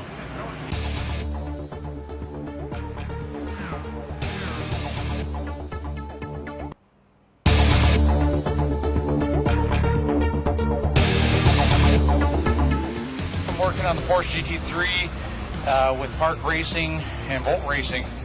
I got a phone call from the USO Pathfinder group, and they kind of informed me, and all I heard was cars, Lambos, Porsches, and I was like, yep, good to go. The opportunity that you get just to be able to come out here and actually see these kind of cars, work with teams on hand, and learn. And they don't just say, well, get out of my way and move, and I'll do it. They know. They teach you. That's the favorite part right there.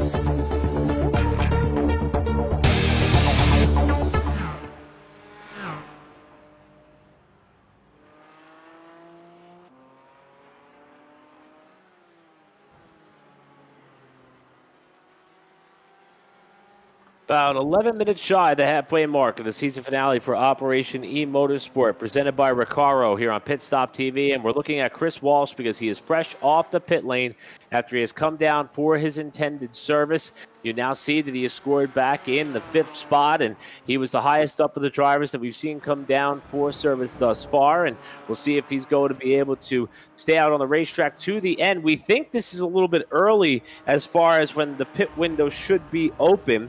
We're thinking about 3 minutes from now would be the delta time that we could expect these drivers to maybe make it to the end with ease. But it'll be interesting to see if Walsh does, in fact, stretch it to the end and what type of work he will have to do in the cockpit of that car to make that possible. But it'll give Burkhalter the lead. Outson second. Levine now third. Here's Belden, who we were following a little bit earlier. Taking a look at him for the time being. 12th on the overall is that of Belden. One of the beneficiaries been having a great run here tonight, but we're starting to see pit strategy come into play, JP, and I believe you got more stops underway with some of the front runners as well as the laps continue to click off and we near halfway.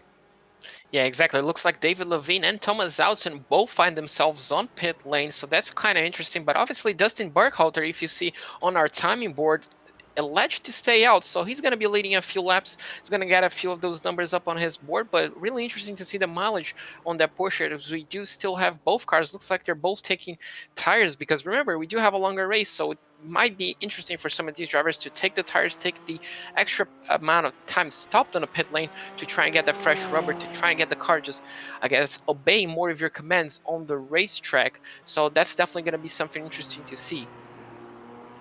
Yeah, we're looking at Burkhalter, and it's going to be hard for us, for at least for me, because, you know, math is not my best subject, but to try to crunch the numbers on this here.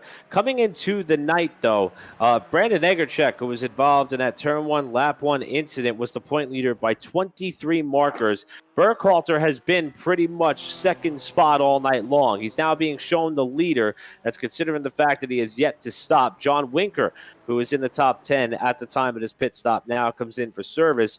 But there's a lot of elements that go into the way in which these points are awarded. The maximum number of points is 47 per race, but there's a lot of other developments in the formula of how they calculate a driver's points earnings in a respective race. But for right now, Burkhalter, he is at the head of the field, and he's trying to see if the math falls his way, if he would be able to captured top honors for the pros, even if he is not the one who is first for the pros coming across the line for the checkered flag. So something we're going to keep our eye on here as we wind down for the remainder of this event, with Burkhalter still leading, Hunter Reeve up to second, Chris Walsh, as we mentioned, he's pitted already. He's running third right now. We expect him to cycle back to the front at one point in this event once Reeve and Burkhalter pit. And that will get us back to where we've been running, with Walsh being the dominator as Reeve now hits the pit lane.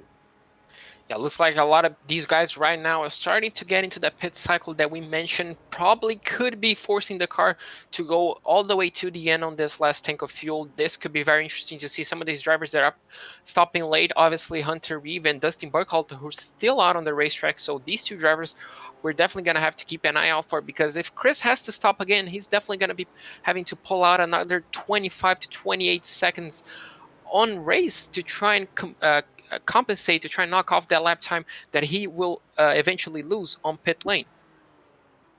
Yeah, so as Reeve comes down for his pit stop, remember, Reeve was the beneficiary point leader. Trevor Hill is now in for service as well. And this is about the point at which we thought we would start to see cars come down to try to make it to the end if they put their fuel setting in the proper place. So Reeve right now is in, Hill is in. As you see, Burkhalter yet to stop. We can expect him to come within the next few laps or so, perhaps. They could stretch it a little bit further, maybe even start to eclipse the halfway point of this event, the way in which the 75% fuel setting is put in place. But for right now, Burkhalter's still out of the racetrack with Walsh second. And how about Charlie Bass? I mean, you want to talk about perfecting the undercut a little bit. Bass was one of the first cars that we saw come down, but JP, I don't know. He came down so early, he may have to stop again at some point in this race. I don't see how he's going to be able to make it all the way to the end with as early as he stopped. Yeah, exactly. That's going to be an interesting point to look out for Charlie, because if he has to stop, he just has to push in qualifying lap times over and over and over again. Obviously, it would be extremely beneficial for him if he just found himself behind another car, as we do now have the leader, Dustin Burkhalter, heading into pit lane. So I'm pretty sure he's the last car to head into the pit lane. So definitely we're going to have to keep an eye out for him. If he can only make one stop on this endurance event, it's going to be extremely beneficial for his race and could probably put him all the way up to the front of the grid at the end of the race. You know, if Chris has to make another stop, he's going to be losing a lot of time, close to, I'm going to say 40 seconds stopped. So it's going to be extremely interesting to see the next few laps, the next hour essentially, how it's going to unveil. So with this stop, we're going to see Chris Walsh go back to the lead, a spot of which he's familiar with. He's been there many a times before, been there pretty much all day today up until he had made his pit stop. Now we wait to see where Burkhalter was going to blend back up in the line. He was second also before the pit stops began. And we talked about how this night has unfolded, and there's some of the championship implications that are in play. And I think we could actually see how the points were running at the time when we came into this race from Mid-Ohio, because we thought a lot of these championship battles were going to be decided before this race was over. But as you see, Brandon Egerchek, he's going to finish 23rd tonight. Burkhalter was running second before the stops. We expect him to be there when he comes out. So that's going to be very close as far as how things swing. While Hunter Reeve was still atop the beneficiaries, and Chris Bailey has also been running very strong tonight, while Rodney Campbell and Sean Knight have had some problems. So, JP, not all these championship races are decided by any stretch of the imagination. Yeah, exactly. A lot of things can happen tonight. Obviously, I guess the biggest turnaround is Brendan Egerchik. Just unfortunately, the turn one incident might have killed his championship hopes. I'm going to try to crunch in the numbers between my takes, but it's definitely going to be interesting to see how this Pro Championship will unveil. But obviously, on the beneficiary, Hunter Reeve, you know, after a bad qualifying and 3 avoidances, let's not forget, he finds himself on a perfect way to finish off his championship season, I guess. And Theo, unfortunately for him, not going his way, but still, over an hour to go, over a normal race distance. So definitely a lot that can happen. Yeah, so that was the picture coming into tonight's racing action. And although it may be really difficult for things to be shuffled up towards the top of the pylon, the pro math is going to look very tight when all's said and done when they come home to the checkers a little bit later on here tonight as we inch a little bit closer to halfway. And it's been all about Chris Walsh. And, you know, you have to wonder what this series would have looked like if Walsh elected to run full time. And if we look back on the season opener where Egerchek ended up grabbing the win at Daytona, he went back-to-back between Daytona and Road America. But then Walsh got his first win of the season back at VIR, took some time out of the cockpit, decided to join the Pit Stop TV broadcast booth for a couple of races, and came back out at Mid-Ohio. And as we mentioned, it was just a dominating performance through and through. Only had one close call with lap traffic, but pretty much he just started to gap the field by a large quantity very early in the going and never really put a wheel off. And today has been more of the same, although he used up a lot of curbing that time. But look at that deficit. 44 seconds we're talking about. Back to Charlie Bass. I mean, I'm not sure how many cars are going to be left on the lead lap if Walsh continues this blistering pace, especially if he has made his one and only stop for the day, and it's going to be focused forward here all the way to the checkers for Walsh. It's going to be a long race for sure and a long stint for sure, but he's the one guy who could perfect the art as we drop back to this battle for second on the overall. Bass up ahead, Burkhalter second, lap car ahead. I believe that's Gray that's just up in front while this race for second rages on. Exactly. It looks like this battle, Charlie just perfected the undercut, and looks like Glenn Gray might get in the way a bit. That's going to slow Charlie Bass on the exit of turn 5 as now they head into turn 6. Looks like Glenn Gray still foot flat on the floor. Looks like he's going to be letting both drivers pass him on this small little straight, but looks like that's going to help out a bit on Dustin Burkhalter's side because he's definitely closer than he was as he entered the first section of those corners, and it looks like he's just on the bumper. He's definitely going to be trying to go for that move, but if he's thinking about the championship, this third place on my calculations might be just enough to secure him that first position. So it's all about questioning if it's worth going for the risk of overtaking and risking putting your car into a dangerous position. So it's definitely going to be interesting to see what Dustin is going to be thinking about this on this next few laps or next few corners, essentially, as soon as he's stops pressing essentially Charlie Bass. You saw the level of angst by Charlie Bass that time to try to get around Gray, the lap car. He started flashing the high beams at him relatively quickly there as he felt like he might have gotten held up a little bit, and he retains about a 3-car length advantage ahead of Dustin Burkhalter, who was the longtime second place runner in this event. He currently holds down the third spot, while Thomas Outson is a ways behind, followed by David Levine 5th, Christopher Bailey in 6th after he was the highest running open driver for a long time running. Outson now holds that advantage in 4th. Behind Bailey, it's Jason Leach, who's having a great run. Trevor Hill also having a solid run for open drivers in 8th. And Brock Hogan is now the highest running beneficiary in the field ahead of the points leader, Hunter Reeve. Hogan trying to become just the 3rd different winner in the beneficiary rankings as we hit the halfway point here at Sebring for this final race of the season. It's Walsh for the pros, Outson for the open, and Brock Hogan for the beneficiaries as we have 1 hour to go. Hogan is absolutely holding his own on his race car. He's definitely putting out excellent lap times as we do cut. Now it looks like to the 58 BMW of Brock Hogan. As you can see, just not that big of a gap to Hunter Reeve. Hunter is definitely going to be pushing to try and get close to Hogan, over nearly 2 seconds quicker on that previous lap. So Hunter is definitely going to be putting some fast lap times to try and catch that BMW. But Brock is doing an absolutely fantastic race. Starting off in P16. Oh, looks like he got a bit loose as they head into the sunset, but looks like Rodney Campbell is even closer to his battle. Looks like the 62 is trying to press the 64 of Jay Gleason right ahead of him. Yeah, and Gleason has had an incredible run so far here. He got caught up in something earlier, and we mentioned Rodney Campbell second in the championship points coming into tonight's race, and he was caught up in that turn 1, lap 1 carnage, and Campbell has continued to stay in the fight, continuing to navigate that BMW around this racetrack, now chasing fellow BMW competitor in Gleason, looking outside to avoid running into the back of Gleason, and actually may have been given that spot there by Gleason as they came off the right-handed corner, and that's going to move Campbell a little bit further up the running order as he continues to try to hold an outside shot and finishing well up in the standings for the open class, while not that far behind comes the battle for second. Bass and Burkhalter still separated by about 3 car lengths as they come through Lamar's corner and setting up for the Ullman Straight. Burkhalter continuing to apply steady pressure in this race for second in the overall. Yeah, exactly, and this could be playing off perfectly into Dustin's hand, because if he can just stay behind Charlie, he can save a lot of fuel, because Charlie looks like he has the pace to keep up, I guess, a decent size, just losing a few tenths of a second from Chris every single lap. So if Dustin can just keep himself behind Charlie and just save fuel lap after lap, he's definitely going to be increasing his chances to make one last pit stop by the end of the race. That's obviously considered if everybody has to make two. He's definitely on a prime position, not only to make one last pit stop, but if he does that, challenging Chris for the overall victory. And as you see, Brian Winker is one of the open drivers we've not talked about all that much here tonight. Currently scored 3 laps down at about the 21st spot, but that BMW is on the pit lane here, is that of Winker.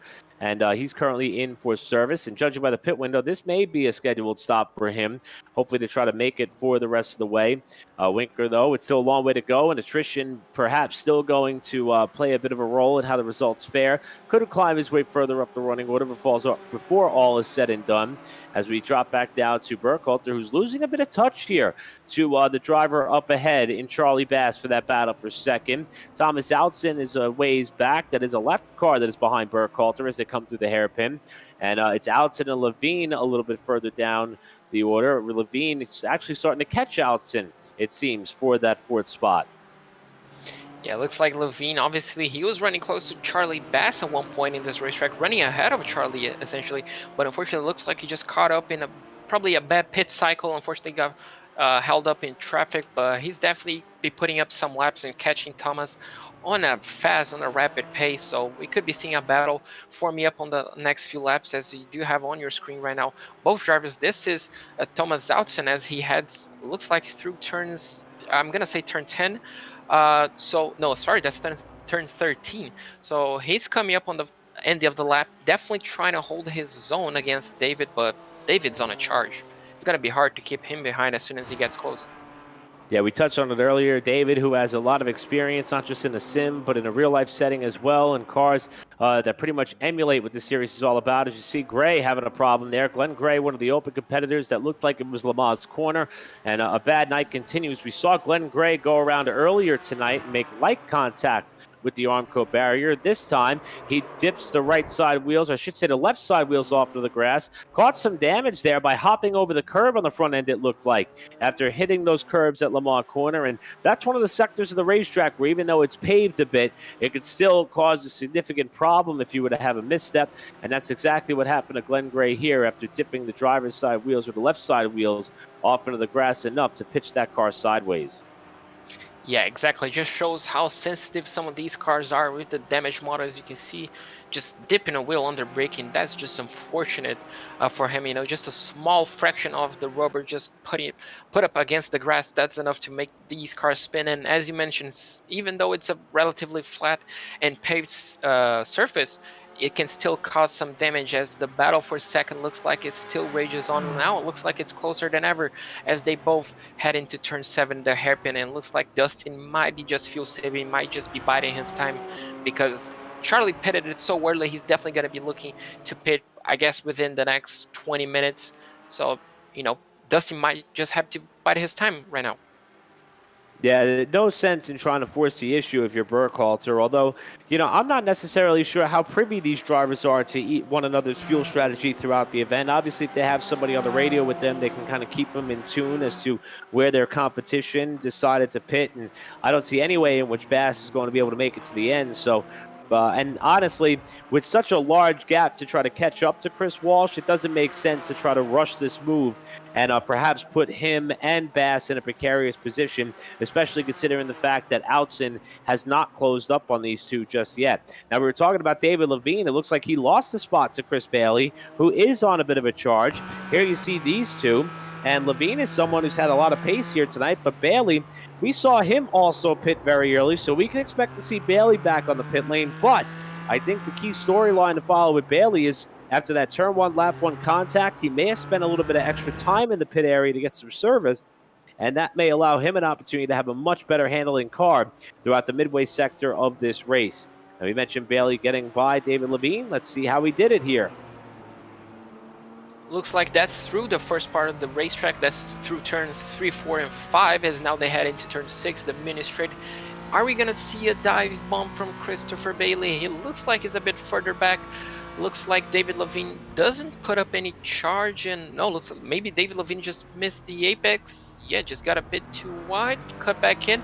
No, looks like it's gonna be on the next corner. I'm mistaken, but looks like Christopher just got an excellent run out of the hairpin, as now they head into turns 8 and 9. Is he gonna be looking over the inside or the outside? Looks like David Levine is not gonna make that difficult, and yep, that's how Christopher Bailey got him on the inside line of turn 10. Just got him, absolutely clean move, and away he goes. So now David Levine has to use this opportunity to try and keep up with his pace and hope to catch Thomas Outson at the next few laps. Yeah, now that Bailey made the pass, you could just kind of like latch on and catch him as far as you can. Maybe learn something from a little bit, because Bailey's had a lot of pace this season, it seems, maybe en route to a championship for the open rankings. And we go on board here with Dustin Burkhalter, who's trying to reel in Charlie Bass up ahead. And this is actually going to be Burkhalter finding a way around Charlie Bass' car as they came through the final turn at Sunset Bend. And there you see how easy it is to overdrive that final turn. Bass got way up out of the groove, nearly got into the wall. You're on board with Bass real quick as Burkhalter comes flashing by on the bottom. Bass kept it out of the tire barrier, but he lost second place in the process by virtue of that mistake through Sunset Bend. And it's just showing that the pressure can get to even the pro drivers, because Charlie Bass was just running his race, absolutely no mistakes throughout the race, and unfortunately for him, just went a bit too deep on Sunset Bend. As you can see now, the bumps just, as soon as he got offline, it looks like the marbles might have played a major factor on that lack of grip, and Dustin Burkhalter just took the racing line and away he went. And now he finds himself again in second place, and looks like he already has put a decent amount of gap on Charlie Bass, so might just be showing out his cards right now as the battle still rages on between Thomas Outson. And looks like Christopher Bailey got ahead of Thomas Outson on this lap, so Chris Bailey on absolutely attack mode at the current time, and looks like now Thomas Outson is going to be under pressure from David Levine, who is just a bit further back. Saw a little puff of smoke there. Somebody's had a problem at Sunset Bend yet again. That might be, was that Tim Bernard perhaps? We'll try to get a positive idea on that car. It was. Bernard had a semi-spin there coming through that portion of the racetrack. So as the race starts to wind down here, we're starting to see this final corner jump out and grab some of the best in the business and also some of the beneficiaries as well. Bernard, high entry, slide, step in, gets it around. Fortunately, just missed that tire wall before the wall jets out a little bit further. And he got that car stopped before rolling down into the middle of the groove. And look at that heads-up move by Bernard. Instead of trying to drive forward and rejoin the pack by coming across the racing groove, he backed it up a little bit, so that way he would ensure that he would not impact any oncoming traffic. That's a heads-up move by Bernard to not make that incident a much bigger problem after the slight mistake in the corner. Yeah, exactly. A big heads up from each and every single one of these drivers. Looks like we do have the onboard of Christopher Bailey as his move on Thomas Outson.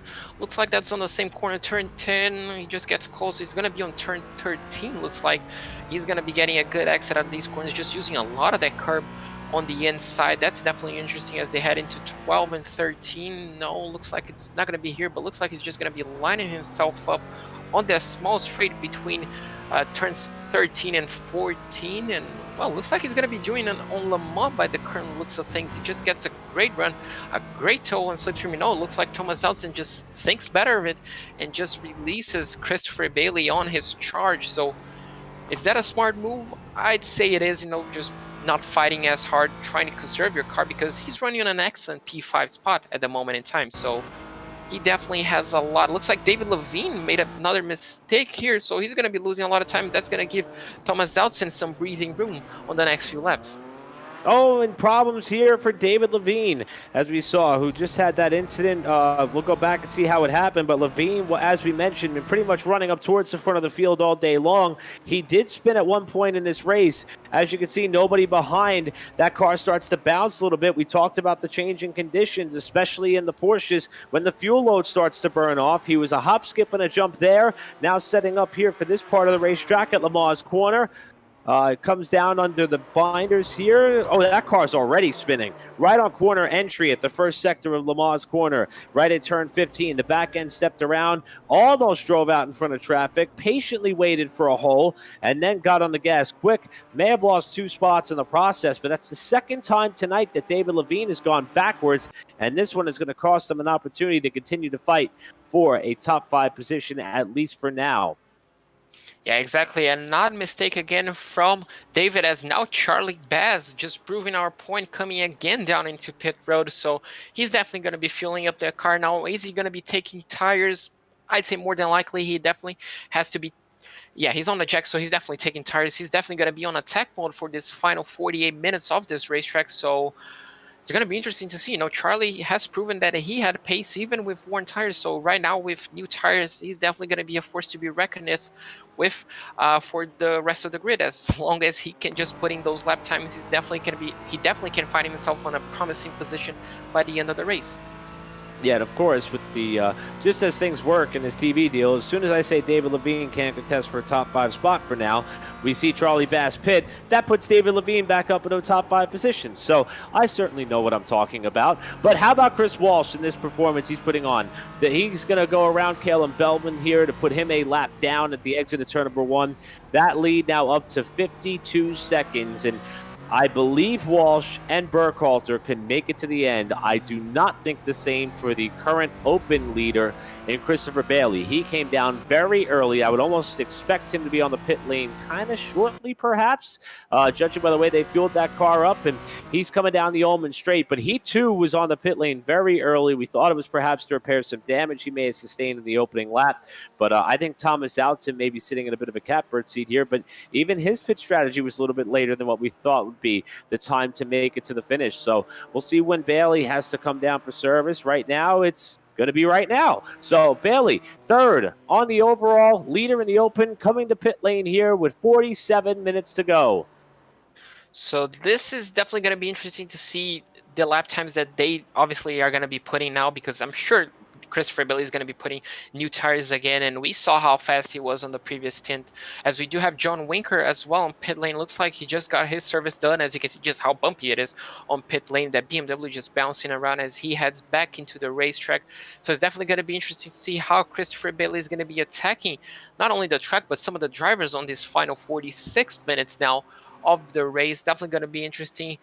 But I'm going to bet against you, Eric. I do think Chris is going to be pitting again, but with the gap that he has over Dusty, I'm not pretty sure if it's going to matter anyway, because it looks like he just has an absolutely mammoth of a gap. He might pit and just come out in first place again. Yeah, we still got 46 minutes left to see how this is going to all play out here for the season finale for Operation eMotorsport at the Sebring International Raceway. On board now with Charlie Bass, who got his service done, and as things cycle out, he's currently 9th in the running order, so it's going to be fun to watch Charlie work his way back up through the pack. As you see it just in front of him, it appears that may be Brock Hogan, who is not too far further ahead. It's actually Hazlitt who's in front of him. Hogan is 2 cars ahead in a race 4 position. Hogan now 2nd for the beneficiaries, 8th on the overall. Hunter Reeve holding down the beneficiary lead, as Bass had a really close call with Hazlitt there at the exit of the turn. Going to be able to get clear and now set his sights on the 8th spot in this event. That's Hunter Reeve just up ahead underneath the Mobile One bridge. Looks like Charlie is definitely going to be putting up an attack mode to try and get back to Brock Hogan. As you can see, the gap is now below 2 seconds, just 1.99 seconds. So this is going to be interesting to see how much. Obviously, let's remember Charlie's going to be on newer tires, so he's definitely going to be catching up throughout the lap. You know, each and every single corner, each and every single braking zone, he's just going to be carrying the bit extra speed that's just going to be allowing him to close, you know, just a lot quicker than normally. So it's going to be interesting to see how long it takes, and as soon as he catches, I'm not pretty sure if Brock is going to be putting up a fight, because, you know, you're just kind of 2 different strategies, and still 45 minutes to go. Might not risk an overall P9, I guess P10 as soon as he drops an excellent top 10 position for him. He might not risk it for defending a position. Yeah, just a lot on the line here, even with 44 minutes to go, because now we're starting to get into that stage in this race where if you do have a problem, you do have an off, that you're not going to have the amount of allotted time perhaps required to make it up before the finish of this event. And we're seeing there Glenn Gray hop over the curbs in the Lamaze corner. That may stack up the field behind him a little bit. Oh, trouble! That's contact with the leader. Gray got bounced around there, and Gray's going to wash off the racetrack and tag the wall, but that was Walsh who climbed over the top. Gray still trying to get that car righted, and there may be damage to the leader and dominator and Chris Walsh. There was an audible gasp throughout the commentary booth because that just caught everybody by surprise. As now we're going to see on the pit stop TV replay, it looks like the car is fine for Chris as he does not elect to go down pit road. Looks like as he's just heading to the final section of Le Mans on the racetrack, he's just going to be carrying way more speed than the car ahead of him. As you can see now, a small mistake by the Porsche ahead of him. He elects to stick behind, but unfortunately the Porsche just does not see him, and a big contact. Just that Porsche just jumped on two wheels. I'm not pretty sure if that's going to be enough to bring Chris back to the pit lane, because it looks like it isn't at the current moment. But that was a scary move, and I'm pretty sure Chris's heart just skipped a beat. Well, we talked about the fact he had a close call last week at Mid-Ohio, and he's got another one here. And, I mean, look at the difference in speed as he was starting to close up on Glenn Gray, who overcooked the corner. Again, Gray, one of the open drivers, in the tire tracks, looking low, perhaps thinking that Gray's going to give him room, and they just kind of pinched him down there on the exit of Lamaze as they came off the turn. And that was a pretty significant impact. Looked as though it may have broke the right front component on Glenn Gray's car. That's what stuffed him into the wall. So what, in fact, could be wrong with that of Chris Walsh's machine? The gap back to second place in Dustin Burkhalter, still 54 seconds, but we'll see what ends up happening here for the race leader and dominator and Chris Walsh with 42, just under 43 minutes to go.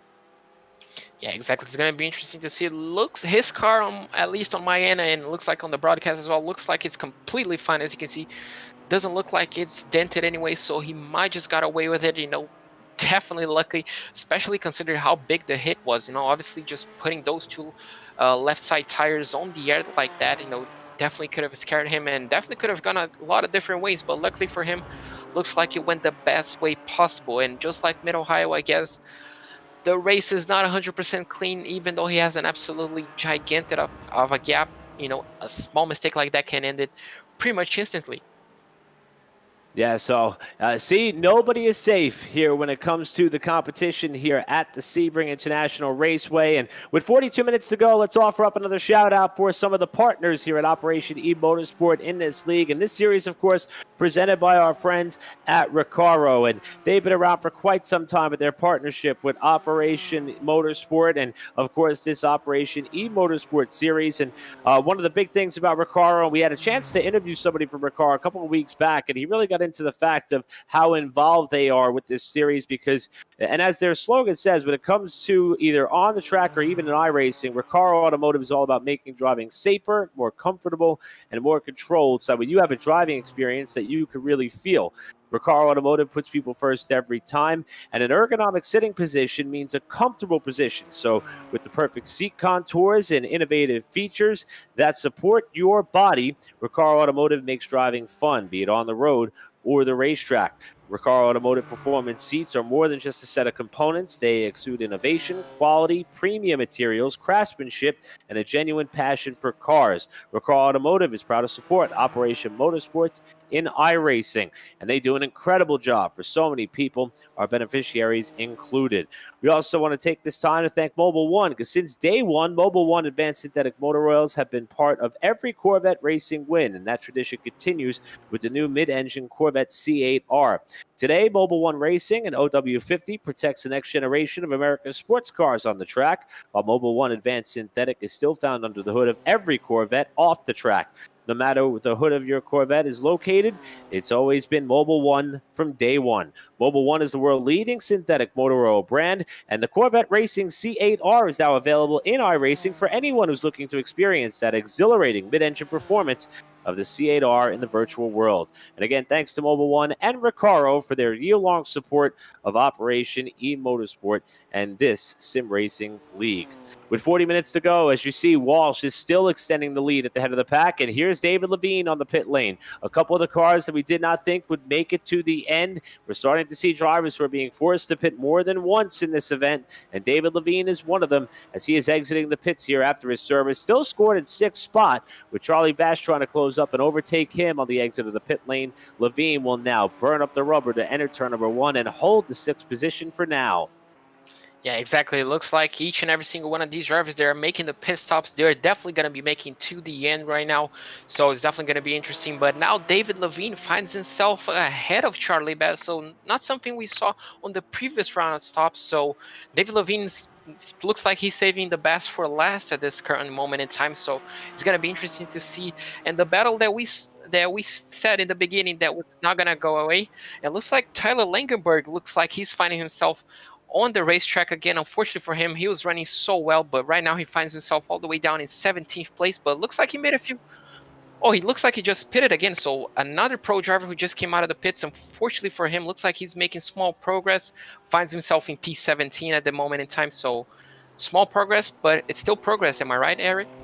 Yeah, absolutely. And I mean, we consider the fact that Langenberg is somebody who started all the way at the tail end of the pack and had to endure a lot of ups and downs in this race. But let's talk about Brock Hogan, a beneficiary driver who is currently best in class right now, ahead of Justin Jarrett, who is currently second in the beneficiary running order. And actually, I stand corrected. Hogan is second in beneficiary, but he is running very well. He was leading earlier. Hunter Reeve, of course, well up the road in 5th.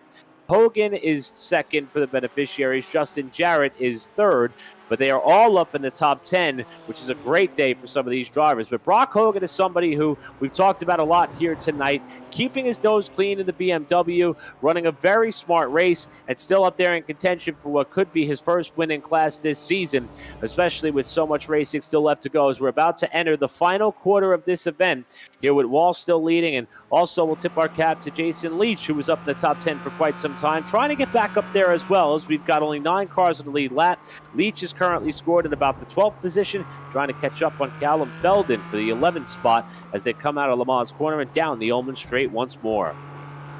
Looks like Jason Leach is just carrying a lot more speed, just posting up incredible lap times as we compare to Callum Belden, and it looks like he's just getting closer and closer. We might be seeing a move not on Sunset Bend, but depending on their run, we could be seeing a move into turn 1.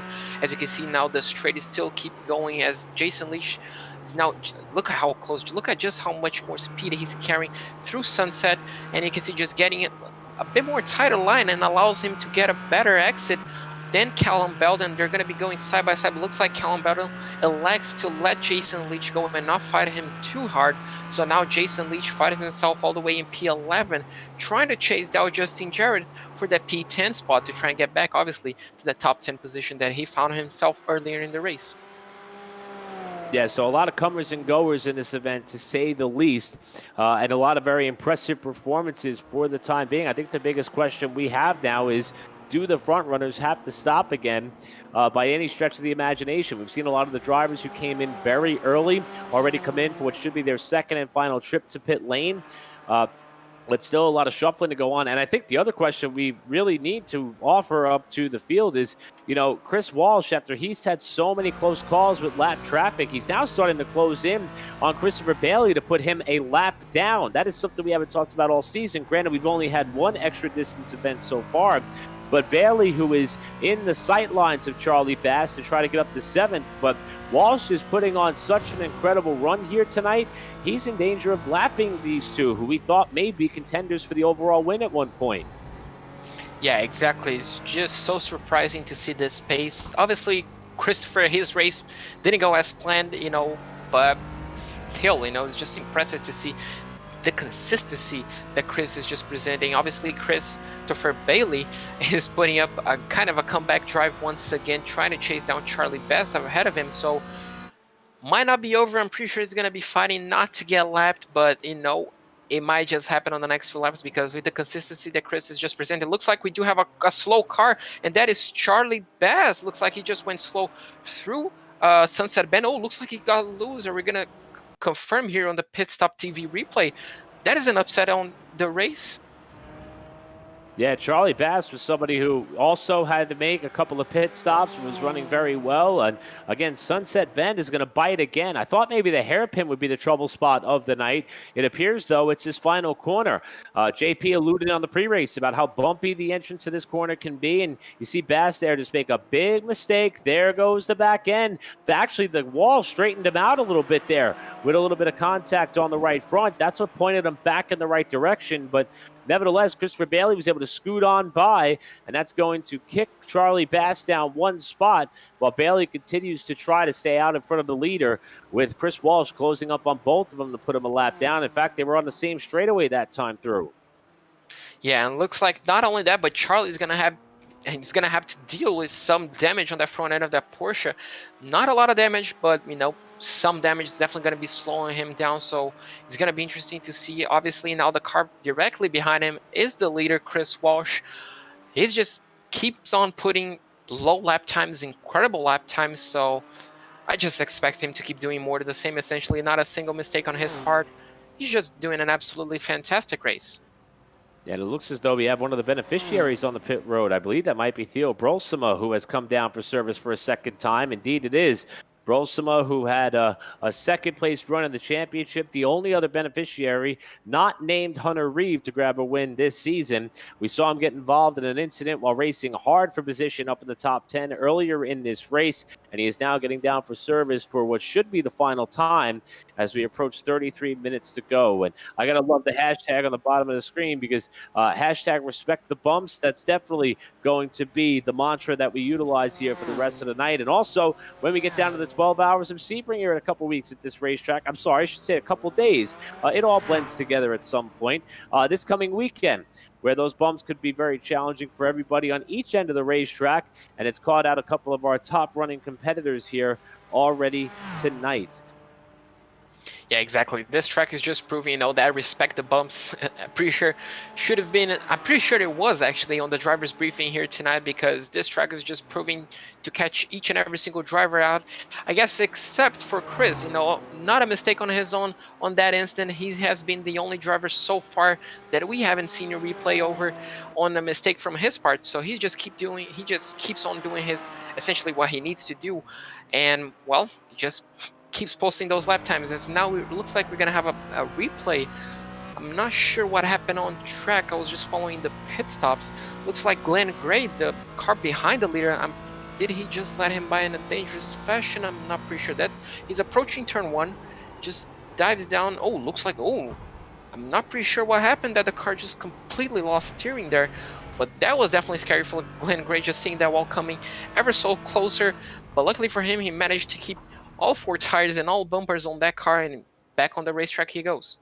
Yeah, Glenn Gray has had himself a night. It's been really tough to see Justin Jarrett, who was up in the top 10, having to come down for a second stop on the evening. So Jarrett hoping to get back up into a top 10 position after he seemed pretty excited to get things underway here later on tonight. As you can see, even despite the pit stop, currently about in the 12th spot.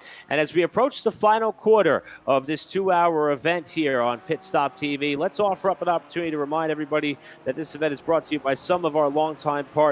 For example, our friends at Tucson Sound Art. Your picture, your music. Head on over and check out their products and services at the website link provided down below, TucsonSoundArt.com. Use the promo code PitStopTV at checkout for 10% off your wall-mounted sound art device today.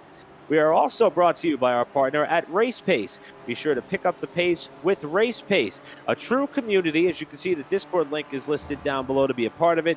It is a community-driven setup shop and driver development program. And again, you can pick up your pace with Race Pace setups. Also brought to you by our longtime partner, Permanent Makeup in Maine, because you deserve the best care that money can buy. For more information about their available products and services, visit permanentmakeupinmaine.com to learn more. And finally, we are brought to you by our longstanding partner and parent company at Whiplash Media. Whiplash Media is the official graphic and camera provider of Pit Stop TV. They also have an ever-presence in the real world of racing action. And to learn more about all that Whiplash Media has to offer, check out their website at whiplash-media.com.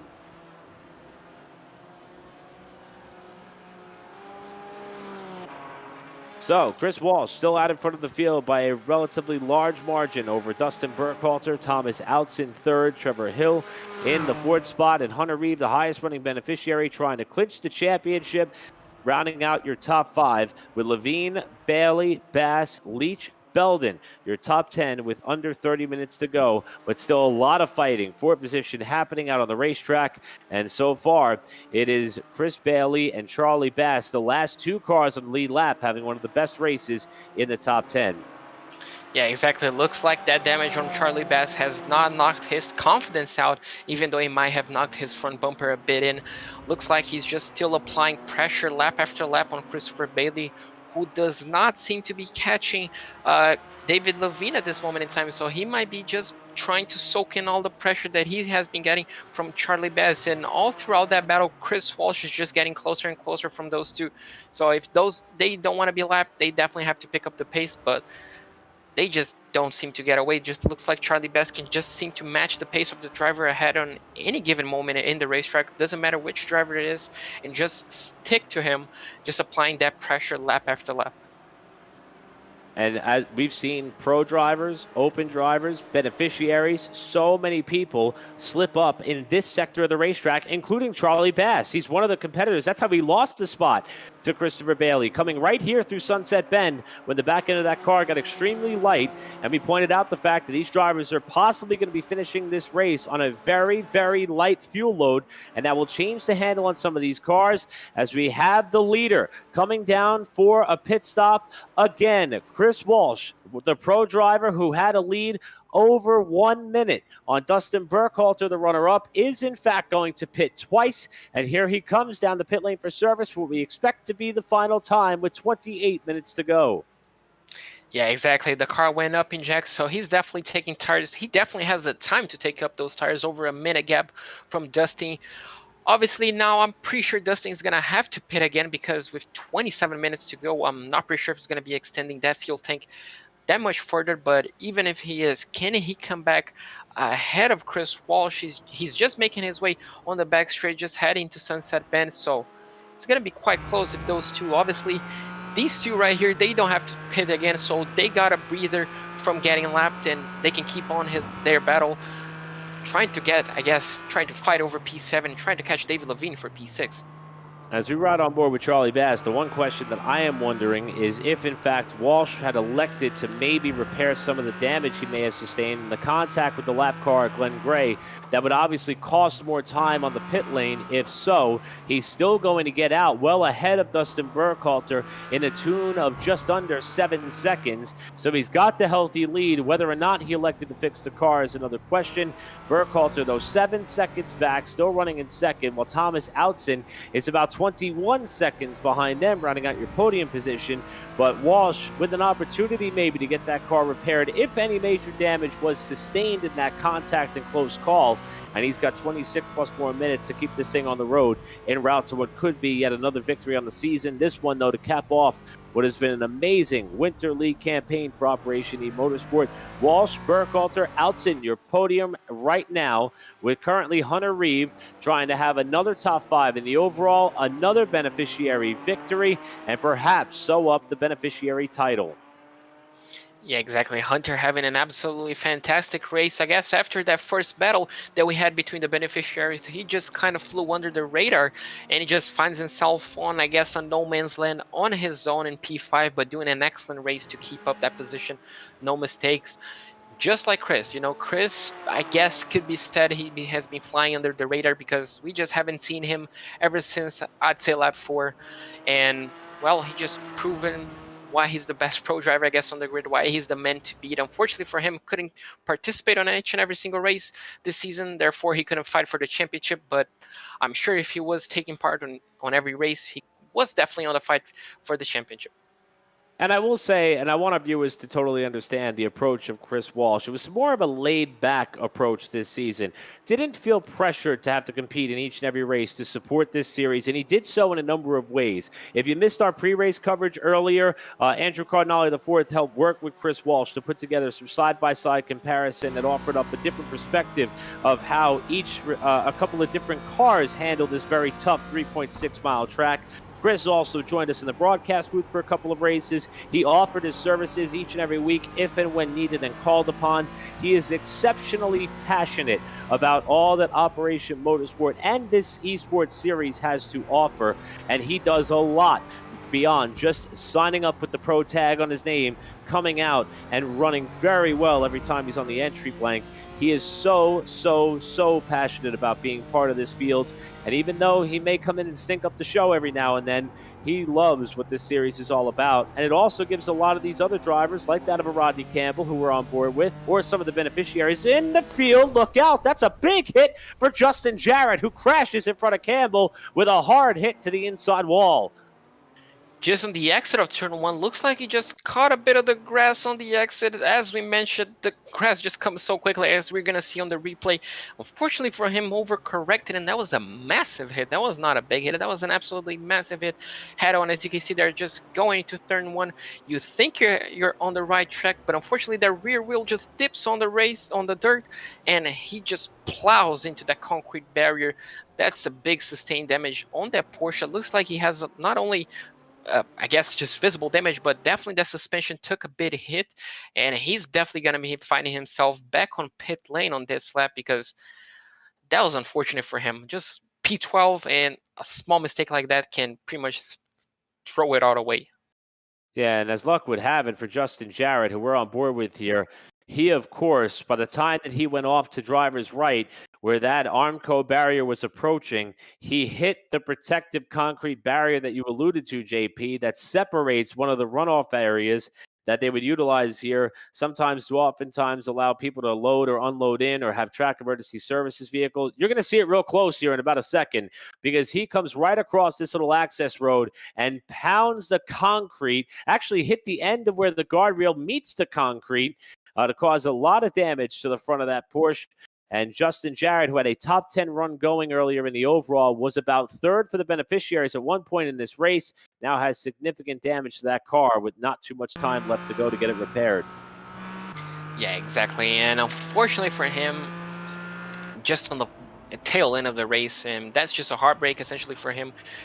But you know, we still have over 20 minutes to go. He can still put up a few lap times. He's definitely going to be coming up ahead of a lot of drivers, so he could still be fighting for some positions, as we do still have the battle between, looks like, Charlie Bass, David Levine, and Christopher Bailey. It looks like Christopher Bailey now finds himself ahead of David Levine on this lap, so Christopher just making moves, as we do have here the replay of the move. Looks like they're just heading to turn 13. Christopher is just going to be carrying a lot of speed on the inside line. David Levine is not going to be giving him enough room, but looks like he just runs a bit wide, and that just allows Christopher to make the move. Makes it a life a lot easier, and it looks like now David Levine is going to have to be chasing Christopher to try and get back to that P6 spot. Yeah, those two seem pretty much virtually inseparable. It's almost as if there's a magnet tied to David Levine and Christopher Bailey's cars tonight, because they've been around each other a lot. And one makes a mistake, the other one pounces, and then it seems to ebb and flow a little bit back and forth between the two of them. So, as we continue to roll on here with this event, coming up on the final 20 minutes or so, when we have an opportunity, we're going to step aside here. We'll be back on the other side here with the remainder of this event for the season finale of Operation eMotorsport after a few words from the series.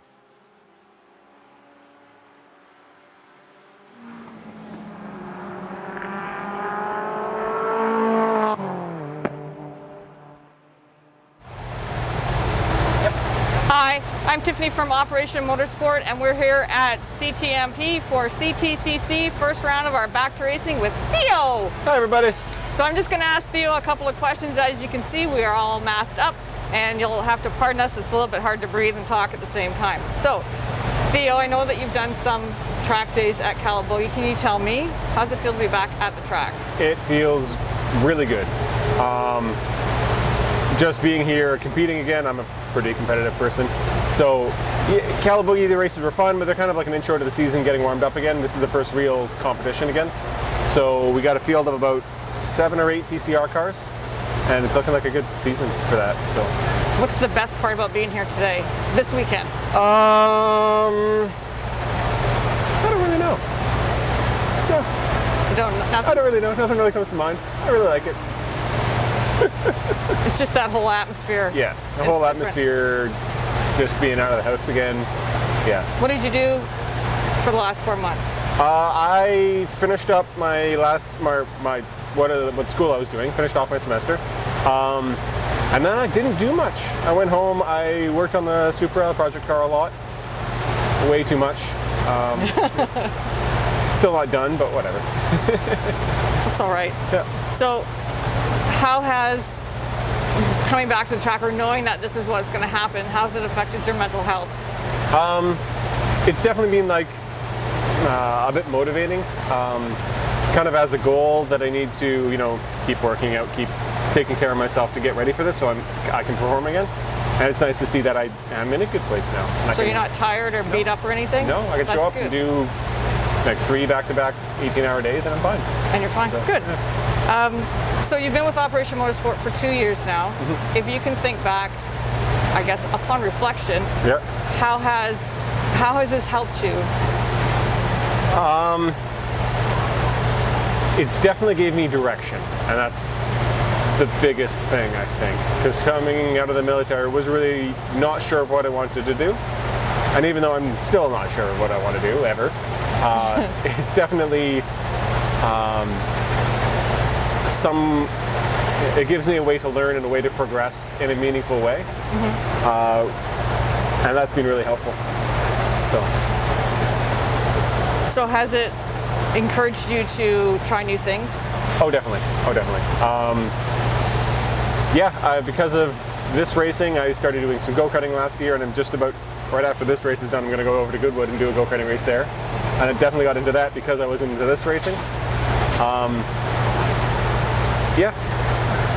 What's the difference in your relationships that you would say within the team atmosphere here as to what it was like in the military? It's actually really similar.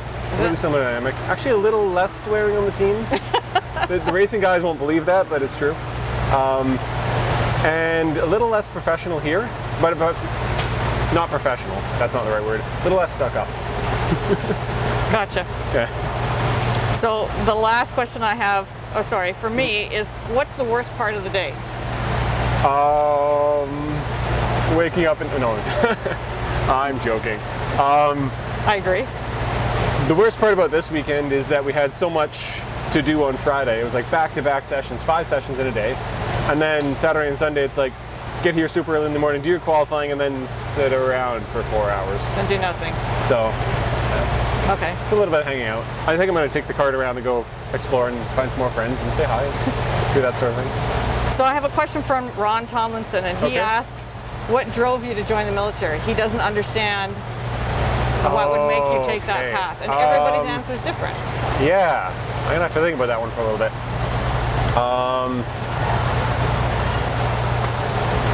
I don't think there was any single defining moment or anything like that. I always liked aircraft and I liked flying, and from that came kind of an obsession with the technical side of it. And so I did want to do engineering for a while. My whole family's engineers, but I also want to do something a little different. Right getting out of high school, I did a 5th year high school because I didn't really know what I wanted to do. And then I took a year off and did some other small-time jobs, and still didn't really know what I wanted to do, and kind of really wanted to get out of the house and get away from my parents a little bit and do my own thing. And the military was giving me an option to do that. Yeah. And so I already had an interest in it because of cadets and all that other stuff. So it seemed like a really logical step. So you sort of knew that was what I had said to Ron. Yeah. Maybe it's because of, some people do cadets beforehand or are in the reserves, so they sort of know what they're getting into, and some of them don't. Yeah. Okay, good. Thank you, Theo. I appreciate the time. You're welcome. Thanks for having me. You're welcome.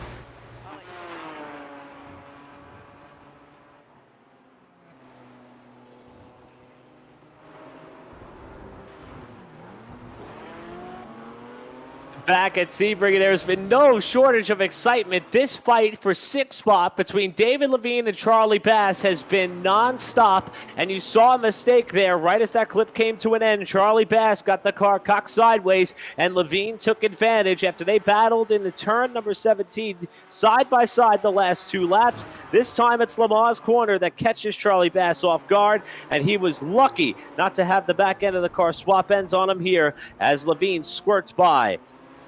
Yeah, exactly. That's pretty much a carbon copy of what David Levine did a few laps ago.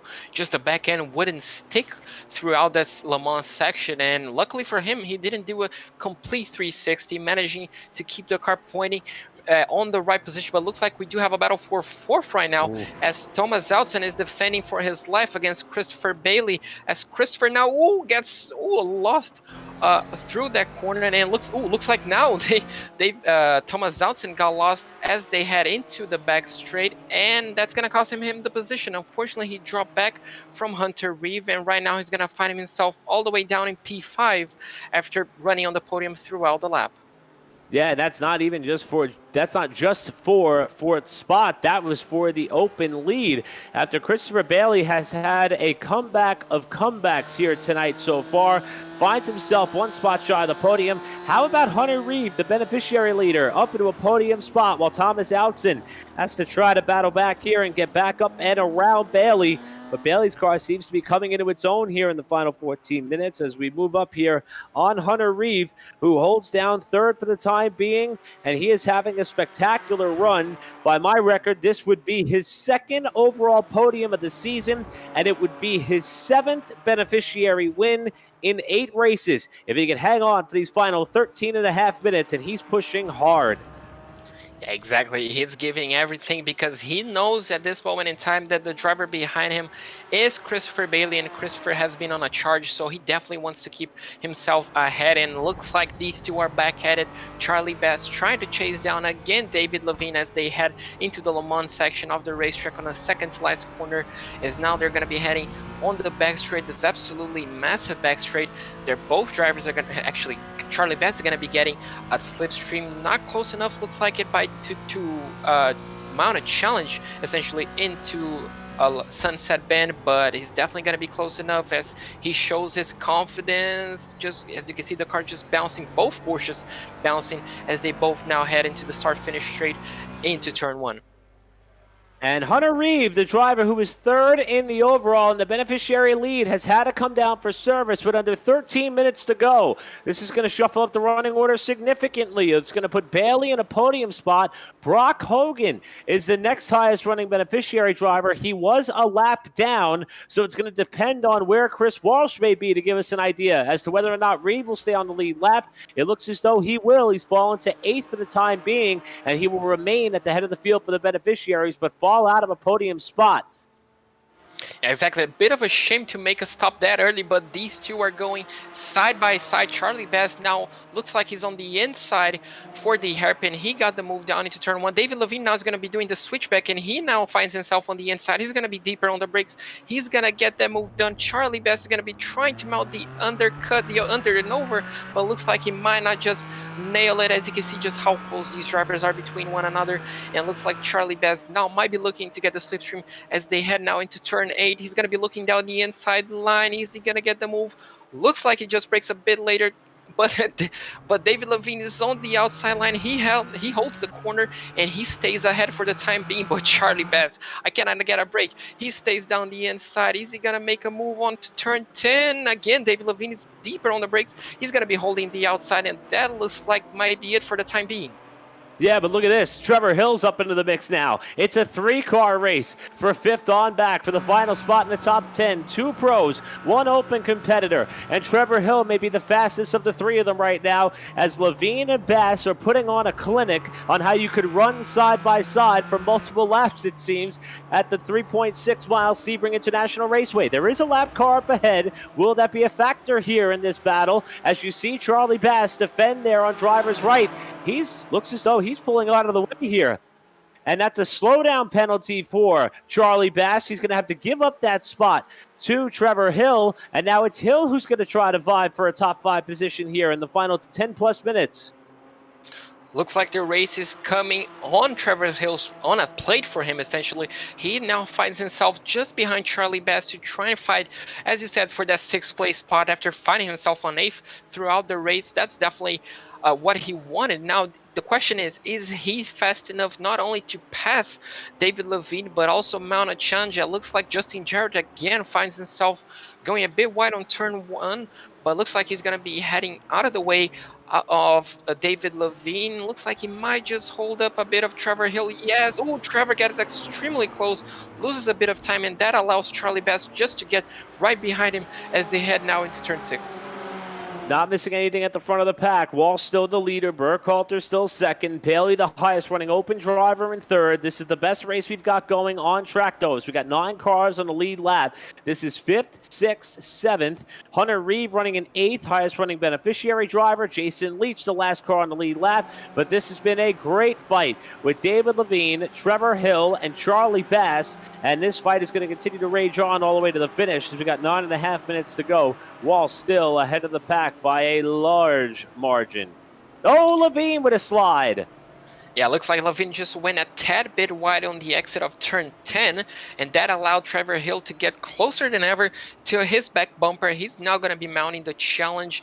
Ooh, it looks like David Levine now is just getting awfully loose on this final few laps as he now finds himself drifting through turn 12, sorry, and looks like now he's definitely under pressure, but looks like Charlie Bass is not close enough. This is all Trevor Hill now as they're going to be heading to the Le Mans section and on that massive backstretch where, you know, with the slipstream, you could be going side by side into Sunset Hill.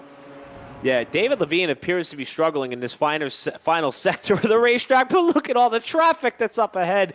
This is remarkable for the final few moments of this race. Levine has to keep it all under wraps. I believe that's Campbell, the next car up ahead, and it looks as though Hill is having a look. This has been the mistake-prone portion of the racetrack. Levine enters a very tight line. Hill runs up a little bit wide. This fight's going to come all the way through Sunset Bend. They're all taking differing lines here as they come up onto the main straightaway. Levine up the track. Here comes Hill trying to move up to 5th. He put up an amazing line to get pretty much a cutback line on David Levine, and he got that to work. Now he's gonna have to be fighting off David for the next few corners because we saw over and over and over again David's just the master of taking that position back, but looks like for the time being Trevor has P7, and as David steps on the grass he's going to be losing a lot of spots, but luckily for him he keeps the car pointing in the right direction. Unfortunately for him, looks like he's going to be losing touch for both drivers. Yeah, Levine there got in way late on the brakes, and I think that last move to driver's right was an effort to not pile into the back of Trevor Hill after he got way late on the binders. We're going to go back and take one more look at it. You see Levine here digging hard to try to keep pace with Hill. He wants to follow him through this sector, maybe till they got to the hairpin, and there's the back end of the car, twitching on him there. And we talked about how sensitive these Porsches are with the fuel loads changing, and we're pretty late in this run, so that car is going to be relatively light there, considering the fact that these drivers have their hands full at this point in the race, and Levine is showing how. It's going to mean that Hill and Bass are going to duke it out for that 5th spot for the time being with 7 minutes to go. Yeah, exactly. Now the question is, can Charlie Bass match the pace of Trevor Hill, or does Trevor, he was just holding out till the end of the race because it looks like now he has a healthy gap, probably a bit just on the outside of the slipstream range, so he could be setting himself up for a top 5 finish. But as we just saw, at any given moment in time, we can see a mistake, we can see a slowdown penalty for each and every single one of these drivers, so it's definitely not over with still over 6.5 minutes to go. Charlie Bass, I'm pretty sure, is going to be attacking this racetrack because I'm positive he wants that top 5 finish. Yeah, he had the pace to run up top 3 at one point in this event. However, differing pit strategies and a little bit of bad luck and a couple of side steps may have pushed him down the running order. And although Hill's starting to open up a bit of a gap on him here, since they've shaken free of David Levine, Hill's been able to keep that advantage relatively stable. And again, as we now got 6 minutes to go, Walsh, Burkhalter, Bailey, your podium, and a crash. That's Charlie Bass off the final turn. He hits the inside wall before the pit entrance and is trying to rejoin on the main straightaway. Look out, Hunter Reeve nearly clobbered the back of Bass, and that may have been it for Reeve if he got involved in that incident. I was just gonna mention I just caught it on the overall shot, and Charlie Bass just lost it on the exit of Sunset Bend. As you can see now here, he just goes completely normally through that apex, farther away than we saw anyone losing the car, and just on the exit, he just hits the bump, I guess, on the wrong way. And unfortunately for him, his car just careers out of control and gets more damage to the front, I guess, bumper. And as you can see, he stops, hesitates, and then he just comes back in a hunt to Reeve with some reflex, and I'm pretty sure the heart on his mouth manages to avoid the spinning car of Charlie Bass. Hunter Reeve, I'm not sure if he's got bad luck because he's always so close to trouble, or if he was touched by an angel by his ability to navigate his way through incidents. As you can see, just look up the road. Everything is clear ahead in what could be a championship-winning drive here at Sebring until right here. Coming off the final turn on the main straightaway. Next thing you know, there's a car pulling out right in front of him. He's able to dart down to the inside and actually pick up a spot in the process to get by Bass, but that was certainly a scare, a last-minute scare it would be for Reeve, an effort for perhaps taking home a championship. Now we got eyes on Christopher Bailey here, who was the open leader. This is coming through the hairpin now. Bailey en route to maybe sew up a third-place run or to capture the Open Championship when all said and done. Remember, he also claimed a couple of overalls this season, overall wins, I should say, this season. May have to settle for a podium effort here today, but Bailey, who's battled back from some adversity himself, including a Turn 1, Lap 1 incident that included some contact, now navigating this course here with clear running room out the windshield and further back. But look at that. Bailey oversteps the corner and spins out of the third spot, does Bailey. Able to get back on the binders here, get that car slowed down, pull out up nearly in front of traffic. That could have been disastrous for Bailey. And he will lose, I don't believe he lost any actual positions on the racetrack. We'll check the running order. And it sounds as if he did lose the third spot, did Bailey. So that's going to give Outson the open lead for the time being with 3.5 minutes remaining. Yeah, Outson got gifted that against all odds with that car, as we mentioned on the pre-race show. But, just keeping your nose clean, as he does get a little bit squirrely on the exit of this section. Luckily for him, no harm done. But as you mentioned, on the lead of the open class and on the overall podium, this is turning out to be the dream finale of a race, I guess, that Thomas Outson could be hoping for after qualifying in 8th.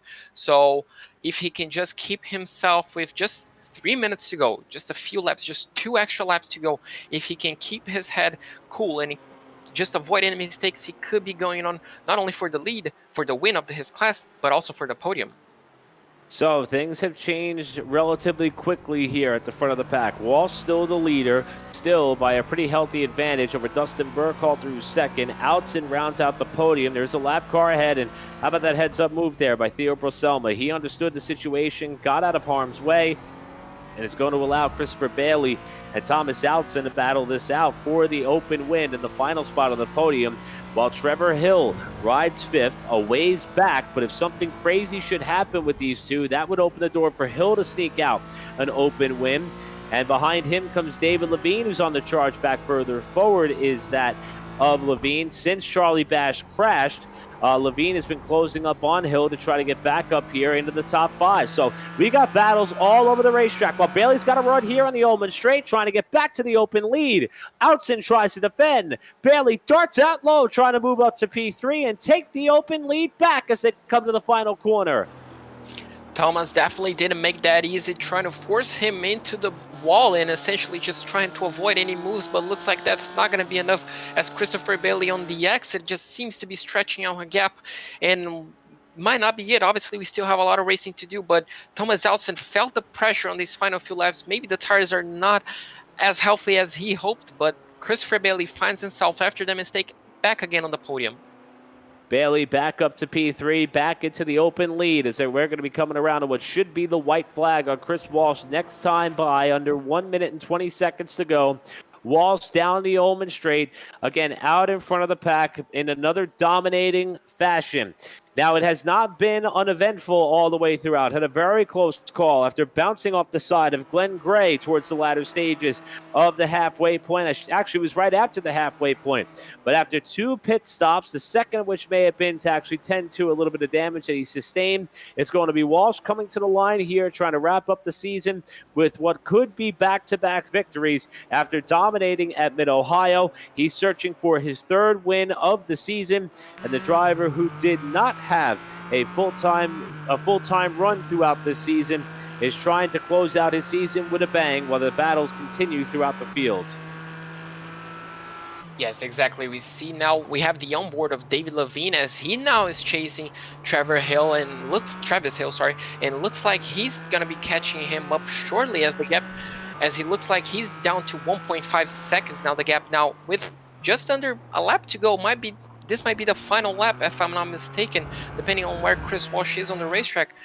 They might only be having 1.5 laps left to battle, so this is definitely going to be interesting, as now we can see Chris Walsh is definitely on the 2nd sector of the racetrack as he just exited the hairpin, if I'm not mistaken. Yes, that's turn 10 by the looks of it. So yeah, as you can see now on the timing screens, that's the final lap for Chris Walsh. So it looks like a lot of the drivers being that far behind are going to have 1.5 laps to battle, but this is the final lap for Chris after, I guess, a walk in the park, we could say, a Sunday drive for him. He's now heading to the final sector of not only the track, but the season as well. With all due respect, though, he's got to be shaking a little bit because the car that almost cost him everything is right up in front of him in Glenn Gray. He's got to maybe he's just going to sit back and ride, decide that he's not going to push the issue with a lead in excess of, 49 seconds, it looks like. And it looks as though, yes, he's just going to kind of coast his way here through the Lamar Straight and down through the Lamar's corner and down the Ullman Straight for the final time. Not going to get up there and try to force the issue on Gray, and he has 1 corner left to navigate. What a season it's been for that of Chris Walsh. Not running full-time, but certainly wearing a number of different hats in the 2021 Winter League season. Got his first win back at VIR, came back at Mid-Ohio to dominate and win in exceptional fashion there. He shows up here at Sebring and wins the final event of the season. After dominating the night, the season finale is going to go to Chris Walsh, who takes top honors here at Sebring and closes out the Operation eMotorsport season with a victory. Again, in absolutely dominating fashion. Just missing on the Grand Slam. Obviously didn't lead every single lap because this guy right here put it, but a different strategy, only pitting once against each and every single other driver who pitted twice. Dustin Burkhalter denied the Grand Slam for Chris Walsh. He's heading now into the final corner. Christopher Bailey as well is going to be finishing off in 3rd after a roller coaster of a race. If we're being honest, for him, he's definitely going to be happy with that 3rd place finish. But not only what a race, Eric, what a season we've had.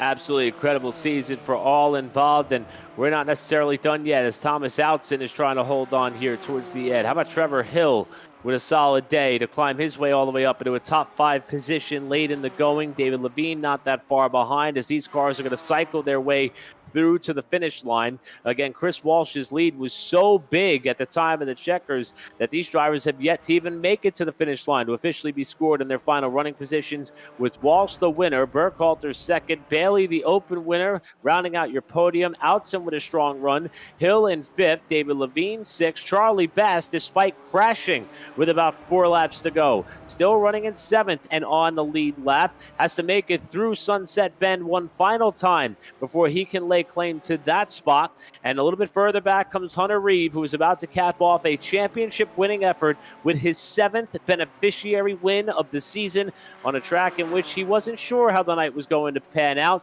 and he's got 1 more corner to take before he can make it official. Well, I guess none of us had any idea how amazing this race was going to be. Definitely Hunter had his heart in his mouth, I'd say, on a few occasions throughout this race, but he managed to pull through it. He comes very slowly and celebrating not only this, another victory for him, a top 10 finish, but also his championship. So fantastic effort from Hunter, not only in this race, but throughout the championship, just showing, I guess, the class of his class, just showing how you should never give up on a racetrack. Even though he qualified all the way back, he managed to fight himself through, and now you can burn it down, my man. You earned it. We talked to Hunter in the pre-race show, and he wasn't quite sure about his level of confidence, wasn't ready to say that he had this thing clinched by any stretch of the imagination, despite the fact he had a pretty healthy advantage and navigated his way through multiple incidents tonight. And you can see just how much this means to Hunter Reeve, as he's basically sold up the championship for the beneficiaries by virtue of his 8th place finish, with Jason Leach coming home in 9th, Brock Hogan, your top 10. We're going to step aside. We have a number of top-running finishers to talk to and a few of our champions as well as we wrap up the season for Operation eMotorsport here on Pit Stop TV. We'll be right back. Don't go anywhere.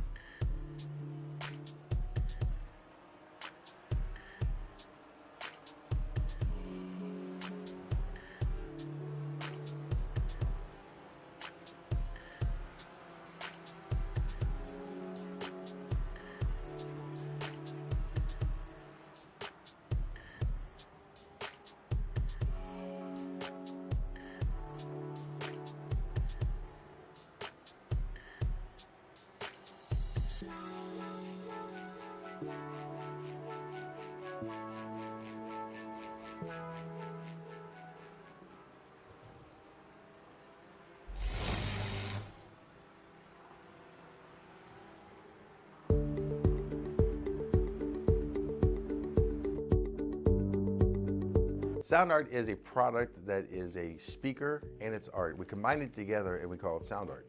What makes it so unique that any picture can be your speaker? Sound art gives you the high quality sound without the ugly speaker.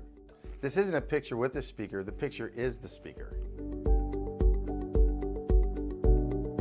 Just imagine your wedding picture uploaded onto a canvas and now it's speaking 10,000 tunes. I mean, it's a very cool concept.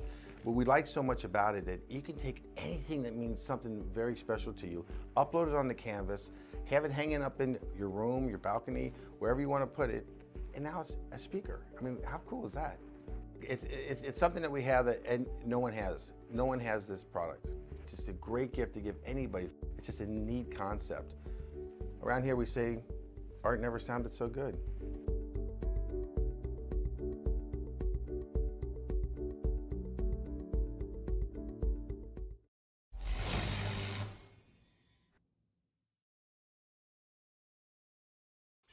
Sebring International Raceway, the birthplace of American endurance racing. Sebring is a lot of fun, a huge amount of history. Sebring, 12 hours, one of the hardest, most physical tracks on a driver. That is awesome racing. Sebring is bumpy. Hashtag respect the bumps. Sebring is intense. 12-hour racing is demanding on the cars and the drivers as well. Sebring has got to be the most challenging racetrack on planet Earth. There's really nothing else quite like Sebring. After months of quarantine, we're all interested in how we can become our best self. The team at Permanent Makeup and Cryo is here to help you get the flawless makeup look every day without the extra effort or time. When it comes to your appearance, you deserve the best care that money can buy.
Welcome back to the virtual Sebring International Raceway, where we just wrapped up our Season 4, the Operation eMotorsport Series Winter League presented by Recaro. And tonight's 2-hour event kind of matched the level of intensity that we saw all season long. And a familiar name led the field to the checkered flag. Even though his result did not have championship implications per se, it was a driver in which we spoke to just 1 week ago under similar circumstances. And we are, of course, talking about our overall winner and our winner for the pros in Chris Walsh. And Chris, first off, welcome to the broadcast booth. Secondly, though, I wasn't sure if you were going to be able to come out with a stronger performance than what you showed at Mid-Ohio, but you went ahead and got it done in a race that was twice as long on a track that some may argue is even more difficult than the roller coaster that makes up the Mid-Ohio Sports Car Course. How did you get the job done in the fashion in which you did here today, man? I just went out and tried to, drive the pace I thought I had. I was pretty quick in practice and qualifying. So, yeah, I just went out and said, hey, let's be consistent. Let's try to stay, at 80% of that and see if the field can hang on. The guys, it seemed like there were some great tight battles behind me. So I'm sure there was some awesome racing. But, the track, it was pretty cool for Sebring in the beginning of the race. So we had a good amount of grip. But, long stints with burning through those tires, made the end of the stints a little bit more interesting and seeing how the pace would drop off. But yeah, I had a good time. Now, ironically, similar to last week, you had one very close call. I won't even call it a close call because it was contact coming through Lamar's corner. I believe it was Glenn Gray who you ended up bouncing off the side of there, just past the halfway point in the race. Was that a split-second moment where you thought, even with a 40-plus second lead, that it was all over from there? Or how heart-stopping was that for you, even with the huge lead you had at the time? Yeah, I thought Glenn saw me coming and kind of left a bit of a gap there for me to come inside, so that's what I was doing. So I was on me. I misjudged that entirely. Yeah, I thought for sure, I was like, oh man, I'm about to go into the wall and that's going to be it. But luckily it wasn't too intense. It didn't take any top end speed away from the car. So we just, rubbed a little bit and we were able to keep moving. Certainly took all of our breath away in the broadcast booth. I think we all collectively had one big gasp. But you went on to win the race, as we mentioned, huge margin of victory at the checkered flag, similar to what you did last week. Third win of the season, but Chris, we touched on it multiple times throughout the broadcast. You didn't run the full season, but you were a part of this series all the way through, whether it was helping out on our end with the broadcast, maybe providing some additional footage that we utilized for the intro. And I want to ask you, as the season winds down, what is it about this series and this organization that is so important and so special to you? You carry the pro tag, the pro number plate, the pro colors, but it obviously means a lot to you to be a part of this series in such a grand capacity. Why is that, and why does it make winning even all that much more special? Yeah, I mean, everything that Operation Motorsport is about and what this series is really about the beneficiaries and honoring and supporting our veterans, our wounded and, disabled and medically retired veterans is really, really righteous. So to be involved with that, even, in any capacity, even when I was traveling and wasn't able to race, whatever I could do to help with the series and give back in some way to make it an enjoyable experience, it was my goal. So I think the guys enjoyed it. As always, they put on a good show and they all improved throughout the season. So it's just awesome to see it and get to interact with these guys every week or whenever I can be around. So yeah, it's a great organization all around, and they are very professional and they put on a very professional show for sure. Well, I think I could speak on behalf of everybody that not only does the organization appreciate all that you do, but we do here at Pit Stop TV. And, really pleasure to be able to work with you throughout the season. And you've set the bar very, very high from a competitive standpoint. Third win of the season, again, back-to-back dominating efforts to close it out. Chris, who do you have to thank for making all this possible to be able to come out here for a 2-hour event at Sebring and just stomp them? Yeah, I mean, our sponsors that make all this stuff possible, Mobile One, Recaro, what you guys do at Pit Stop TV, again, the broadcasts are awesome. They're very fun to watch back. And Air Force Gaming, Porsche Sport Media, and my family that, that supports me through all this. And obviously Operation Motorsport for putting all this together and supporting the beneficiaries and everyone out there that gives money or time to help this organization run. That's what it's all about. And again, for more information, everybody could visit operationmotorsport.org. Chris, great job tonight, man, all the way through. You had them covered. Again, 3rd win of the year. Great way to end the season. We look forward to talking to you again soon, man. Congratulations. All right, thank you. Have a great evening. And again, that's Chris Walsh, our winner here tonight for the overall and for the pros. And even though that race did not have championship implications, the race for the beneficiaries did. Hunter Reeve got himself another win and also capped off the beneficiary championship. Going to throw it over to JP Costos to be standing by with our winner and champion from tonight, and Hunter Reeve. So Hunter, before we talk about the elephant in the room, which was the championship, we got to talk about, I guess the weekend and the race didn't start as exciting for you because you qualified in P12. What happened in qualifying? Couldn't just find the lap? Were you struggling a bit with the car? What happened in qualifying? Kind of struggling with the front tires with the new up tires we did. But yeah, that's pretty much it. I just feel like I can't get any grip in the front tires. So.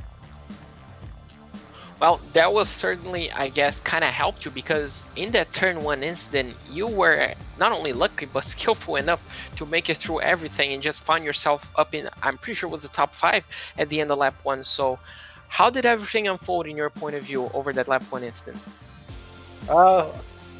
Yeah, I just tried to avoid incidents the best I could and, keep it clean. And then unfortunately I had my own incident, which was pretty annoying, but yeah, just pretty much just rolling out of the throttle, just hoping the best happens. And it was not only lap 1, obviously you had a few incidents that you managed to avoid, and while everybody was unfortunately plowing into the wall and into each other, you just managed to pull through it all. But as the race went down and obviously as the checkered flag fell, you were crowned the champion. How did it feel not only to win in your class, but also the championship? It's not my line, but the cars are fake, the racing's real, so it feels pretty good to win a championship. Especially there's been a Theo challenged me the whole season. I felt bad about his incident he had earlier in the race, but it feels good to win a championship. Well, hopefully it's the first for many. And who do you have to thank not only for the race, the championship, but also the season? Yeah, just big thanks to Operation Motorsports. Jason Leach, who runs this league, he does a phenomenal job. Mobile One, Recaro, the partnership in this series and with Operation Motorsports is just amazing. HJ Motorsports and Tooth Autosport. Well, I'm sure they're extremely proud of you. Thank you for the show that you provided us. It was amazing talking to you throughout the season. Well done again on the championship, and I hope you get a few minutes out of your day tonight to celebrate because you certainly deserve it. Thanks, man. I appreciate that. That was Hunter Reeve, not only a race winner for his class, but also the championship winner here tonight for the beneficiary class. And now, I'm gonna pass it back to Eric so we can get another championship here tonight. Thanks a lot, JP. And now we're going to turn our attention to the Open category, where this driver not only captured multiple wins throughout the season for the Open drivers, but also got himself 2 overall victories on the night. Tonight, he saw himself grab top honors for the Open competitors, and with that, he was also able to cement the Open championship. We're going to talk to Christopher Bailey, who comes into the broadcast booth. And Christopher, I think you would win the award for the driver who had the most exciting last 3 rounds of racing competition. A couple of missteps here and there, had to rebound from some offs and some involvements and incidents, but man, you have pace. Every time you're on the racetrack, you seem to have what it takes to get to the front and stay there. Tonight was no different. First off, Sebring is very challenging. You had a great fight there with Thomas Outson towards the end of this race. What are your thoughts after coming home with a strong finish here tonight and wrapping up this Open championship? Thanks, Eric. First and foremost, it was definitely a lot more exciting than I had initially anticipated. There was a lot of elbows out there at the beginning of the race and got caught up in something and then took some damage, and unfortunately that caused me to have an off later on and I had to pit. And then at that point forward, it was just stop making mistakes and try and save some fuel to get back on sequence. I'm glad you brought that up because the turn 1, lap 1 incident, which puts you on 2 wheels for a short time, we thought that may have had something to do with the very early pit stop, which essentially then puts you on a multiple stop strategy, but it didn't seem to slow you down. You had 1 semi-spin late in the going. You still got back. We're watching the pass here for what ended up being the win on the Ullman Straight right now on our screen. And you just keep digging. What is it about your driving ability to kind of have a never give up attitude, even when things may not seem to be going your way? I mean, it's a theme that we've seen out of you for the last 4 races or so, and I would say that's a championship quality. I guess that the best thing you can do when you get into a situation like that is just keep moving forwards. Especially today, it was a really, really long race. 2 hours is a lot of time. 1 spin isn't going to dictate your race one way or the other. So at that point forward, just keep pushing. And, I mean, you've had success at so many tracks. Kicked things off with an open win at Daytona. Then went down to VIR, got the job done there. We get to the Canadian spots. Circuit Joe Villeneuve, Canadian Tire. Overall wins for you there. And then at Mid-Ohio, you bounce back from a mistake in lap traffic. And then here tonight, you capture the win after the 2 items that we talked about. Could this season have gone any better for you en route to this championship? I definitely think it could have. Obviously, winning the championship is a huge plus. But I think I can definitely look back on the season and see there were some mistakes that I definitely have to get rid of going forward. Well, Chris, you've had an amazing season. You've been very fun to watch. Lot to be proud of. All the wins, the championship. Who do you have to thank for making this possible for you? As always, I wanted to thank everybody over at Pit Stop TV with the broadcast for putting on an awesome broadcast every week. Our series sponsors Mobile One and Recaro, and I also wanted to thank Operation Motorsports for putting everything together for us. And Christopher, we want to thank you, man. Having drivers like you in the field certainly make things very exciting. Congratulations on a spectacular season and wrapping up that championship. Great job, Christopher. Thank you so much. I'm looking forward to next season already.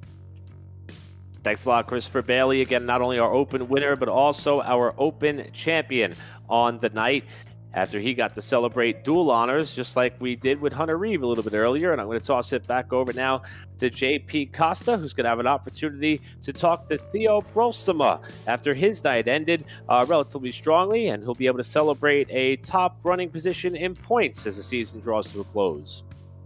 So Theo, I guess your session tonight came in, I guess, quite positively with qualifying, you being the pole position for the beneficiary class. But after that turn 1 incident, you managed to walk away unscathed. But unfortunately, you found yourself in an incident later on in lap 1, didn't you?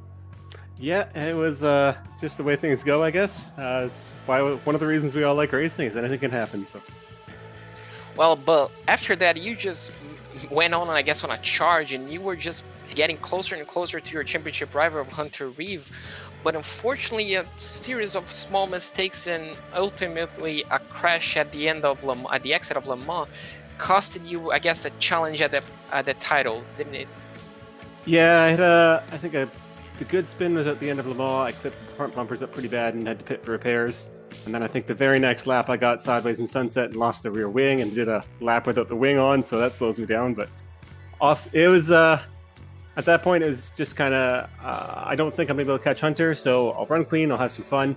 And I had some great fights with a whole bunch of other people on track, and it was still a really good race. Good end to the season. Yeah, we saw some of those battles. It was definitely amazing seeing you fighting back through the grid. You were I guess you found yourself all the way down in 17th, and you finished in P12, so that was definitely a nice comeback to see. And, well, you can take away a lot of great things about the season, even though it didn't go your way at the end. You can still take a lot of positives out of it. Oh, for sure. I definitely learned a lot, and I got a lot better as a driver. And huge props to Hunter. He earned it. He was consistent every single race. So. Well, so were you, but unfortunately, it was just all so close at the end. But who do you have to thank, not only for the race, but also for the season? Any sponsor, family members, all that sort of stuff? I'd like to thank my girlfriend Leah. She's always watching the streams and supporting me. All my other friends on Discord who pop in on the streams occasionally. And Jason Leach from Operation Motorsport for putting the whole thing on. And yeah, just everyone out there for some good, clean racing and a lot of fun. Well, I'm sure they're all proud of you for this excellent season, this excellent comeback race that you provided us today. And I hope, for the next championship, it can be one better for you. We'd love to talk to you again. And, well, go celebrate just like Hunter, unfortunately for you. don't go just too deep. All right, thank you. See you next season. Well, hopefully. That was Theo Brosema, our second place finisher on the Beneficiary Championship. And, well, back to you now, Eric. Thanks a lot, JP. Now, Brendan Egerchuk has tied up the Pro Championship, but a prior commitment is going to leave an open spot here to talk to somebody about his accolades on the season. So who better than somebody who drives for the same team, and Charlie Bass to come into the booth here. Charlie's had success this year as well. Remember, he got the pro win back at Canadian Tire Motorsports Park. Charlie, welcome to the broadcast booth. Obviously, Brandon got the championship by virtue of his 2 wins and a very consistent season all throughout. But you guys had a lot of pace every time that we showed up, and you guys rolled off the virtual trailer, we'll say. What is it about this team effort, and is there a level of pride, even on your behalf, to know that one of your own was able to wrap up a championship honor here tonight? There's a huge amount of pride. I can't tell you how proud I am of Brandon. To come into this, we just put this team together in the early part of this year, and we went from being nothing to the Air Force Gaming leadership recognizing us as the official arm of Air Force Gaming eMotorsports. And so for Brandon to show up on track, win the first race, win the second race, and then to go on and hold on and win the championship in our very first season as a professional organization makes me very, very happy and very, very excited. So. Yeah, and the two of you really have a lot to be proud of. And, I would say even more so impressive for Brandon, the fact that the championship lead was big enough that despite the turn 1, lap 1 crash, the buffer was big enough for him to still be able to rest on his positive results in the first 7 races to clinch that championship. However, Charlie, the P that rests next to your names does not only stand for pro, it also stands for pressure. There's a level of expectation for you guys to typically be up towards the front of the pack because of your reputation and success on the sim, and you guys found a way to back that up. I mean, this is a stellar field. The pros was the most diverse winning class that we had across the 3, and as I mentioned, your name was one of them to get up there towards the front. How much fun is it to compete in this series knowing the caliber of drivers you're racing against on a weekly basis? The thing that was very interesting to watch this year, and it was a lot of fun, was to watch the field mature and to watch the field get better. In the beginning, the first couple races, it was probably easier than what it was.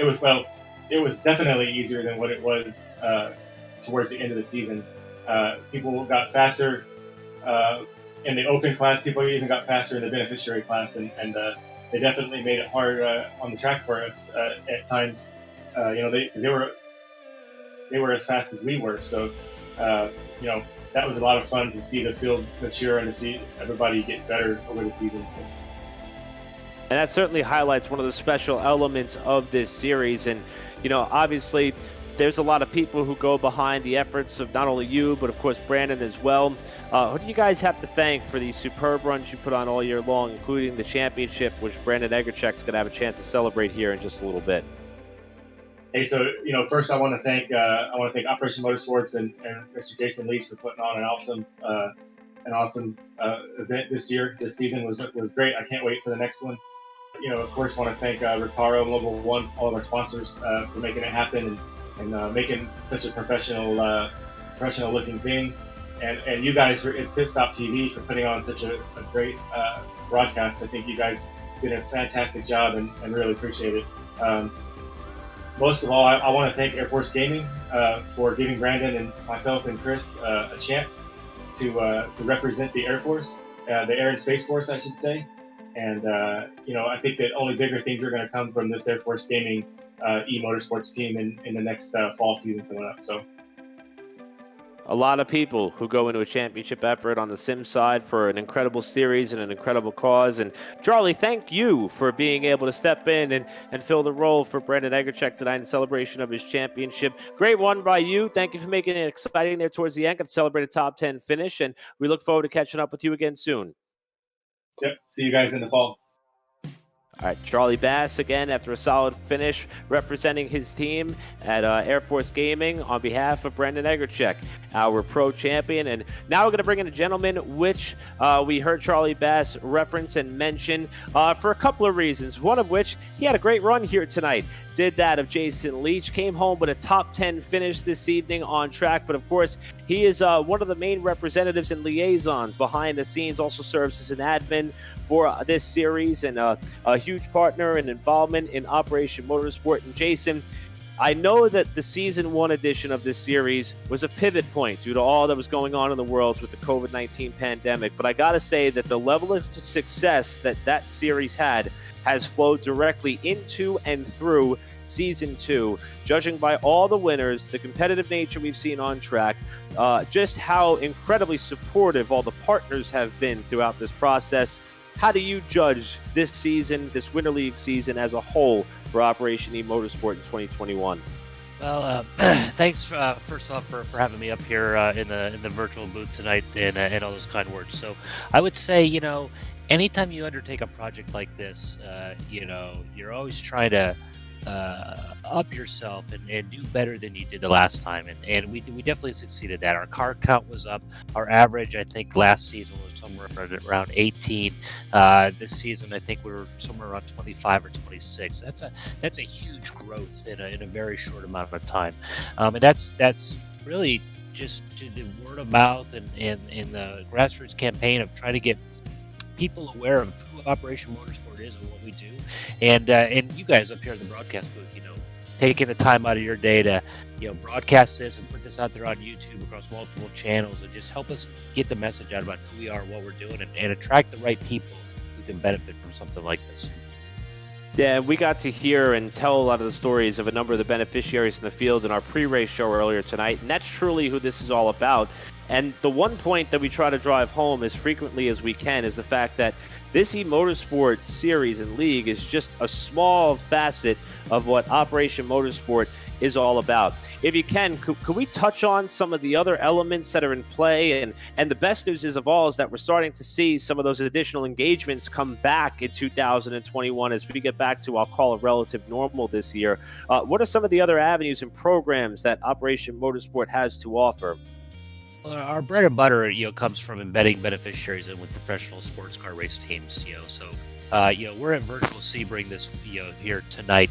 This weekend we're going to have two OPMO beneficiaries. Well, really one alumni, one beneficiary, in working with Action Express at the IMSA 12 Hours of Sebring weekend.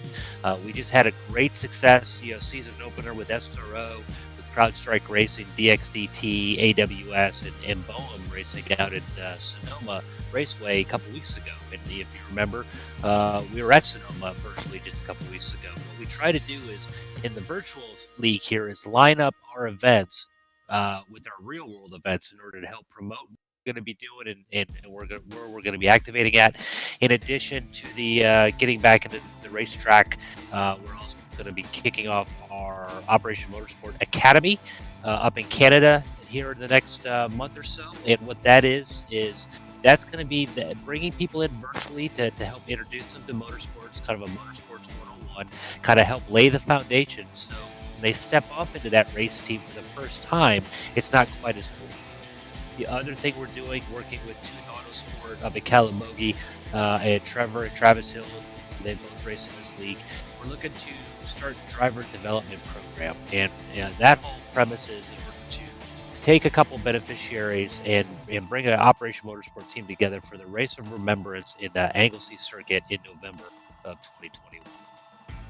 It's incredible how many things that you guys are able to have your hands in and what the whole premise and purpose of each one of them are. And you also have some amazing partners. I mean, along the way, you mentioned some of the partnerships that you've been able to tie up with, whether it be track representatives or some of the series partners. Some of them we've gotten a chance to talk to here on the program, whether it be from, Mobile One has been a long-time partner, and also Recaro. And the most fascinating thing that I think I took out of the series was Recaro's involvement in not only what they do for, the average motorsports entity, but also what they're doing for a lot of people who may need a little bit of adjustments or adaptations in order for them to do what's possible. How strong is that relationship with Recaro, considering the fact that they were the presenting partner of this series and this season, and we see their name adorned all over these cars, and how pivotal is that relationship for the success of this program? Well, we absolutely wouldn't be able to run this league without the value partnerships that we have. And Recaro is definitely right there at the top of us for us here, the virtual side. They sponsor the beneficiaries. They cover the entry fees. They cover the VRS subscription. They cover the iRacing costs and everything associated with it. So our beneficiaries, when they join this league, it's zero cost to them. They just have to make time available to participate with us. Partners like ExxonMobil have donated prize packs in the past. Same for CrowdStrike. Same for some other partners that are out there. But we're a volunteer organization. We're a nonprofit. Everybody involved with Operation Motorsport, we all have day jobs. We all have other things that we do in order to put food on the table and a roof over our heads. So, again, without these partnerships and the private donations come in, none of this would be possible. Absolutely. And before we turn our attention to what may be next or down the road, or perhaps even in the beginning building blocks or infantry stages of building up the next eMotorsport series, where can some people go to learn more about either how to get involved, how to volunteer, or how to donate to an organization such as Operation Motorsport? Well, that's really easy. We're on all the main social media pages, Facebook, Instagram, Twitter, LinkedIn, even on the professional side, you can find us there. But the easiest way to kind of keep up with what we're doing is operationmotorsport.org. We've got a dedicated eMotorsports page there, but you also find the donation pages and also the announcements of anything we have coming up. Our calendar is there, so if there's anybody out there listening that wants to know about us or potentially become involved on the beneficiary side, you can find all the information there at the website. Also, though, again, we're a volunteer organization. We have openings for people that want to get involved on the communication side and marketing and social media and anything to help build the brand and become a part of it and give back to our veteran community and our service members. We've got a spot for them. And again, one of the best websites and resources, operationmotorsport.org. Jason Leach, thank you so much for all you do. By the way, great run tonight on track. That was a very impressive top 10 performance. I don't want to let you go. How was your run tonight? Let's talk about the racing real quick. So I really got lucky on that first turn incident there. I was able to avoid it and get through there without touching anything. That's probably really the biggest reason why I finished where I at. The other reason was, when I did pit, when I came back out, I didn't have anybody around me, so I really didn't race anybody tonight. Which, if you guys have watched me in the past, if I'm racing somebody, that usually means I'm probably over driving the car and having an incident to fall back further in the field. So I just saved everything up, for the 2 hours here at Sebring tonight. Well, we were happy to see that clean run of the finish. Great top 10 finish to round out the season. On a more serious note, Jason, thank you for all that you do. Thank you for letting us be a part of it, and we look forward to seeing all that is still to come for Operation Motorsport for the rest of 2021. I appreciate it, and thanks to you and Andrew and Emerson and everybody and Eric and everybody at Pit Stop TV just for the continued support and helping us get our program out there, but also be willing to adjust with us and help make the broadcast more professional and grow. I love the replays. I love everything you guys did on the pre-race today and Chris Walsh's side-by-side comparison to the BMW and Porsche. I love the fact that we keep evolving and keep getting better. That as an organization of Opmo, that you guys are doing the same thing on your side. Definitely, and we just certainly appreciate the opportunity. Jason, hopefully we'll be in touch by Fred, and best of luck throughout the rest of the year for all that you guys got going on. Thanks. We'll talk soon. And again, that is Jason Leach. Not only is he just a significant part of all that Operation Motorsport has to offer, also celebrating a top 10 finish here tonight. What a great run for him. And speaking of top 10s, before we turn our attention to our results, let's echo one more sentiment to thank the partners who make these events possible that we've gotten to enjoy for the last 8 weeks here on the platform. And as we mentioned, first off, the fact of Recaro Automotive puts people first every time. They have an incredible and lengthy history that we got to touch on a couple weeks back. Their story is impressive. I believe they've been building seats back since the early 1900s. It's phenomenal. For more information, check them out on their website. And as we heard Jason mention, Mobile One has been a longtime standing partner with Operation Motorsport, and they are two of the most premier partners of this organization. And again, to learn more about how you could perhaps be more involved in this program, visit operationmotorsport.org for more information and details. So we talked about some of our front-running finishers. We actually got to see some of our front-running finishers and hear from some of our front-running finishers. Here's how they came to the checkered flag for the final race here tonight.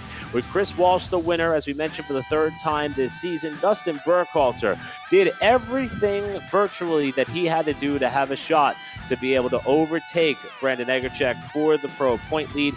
Came up a little bit short there towards the end. Had a strong second-place finish to round out his season. And Christopher Bailey with the third-place finish on the overall, capturing the open honors once again in 2021.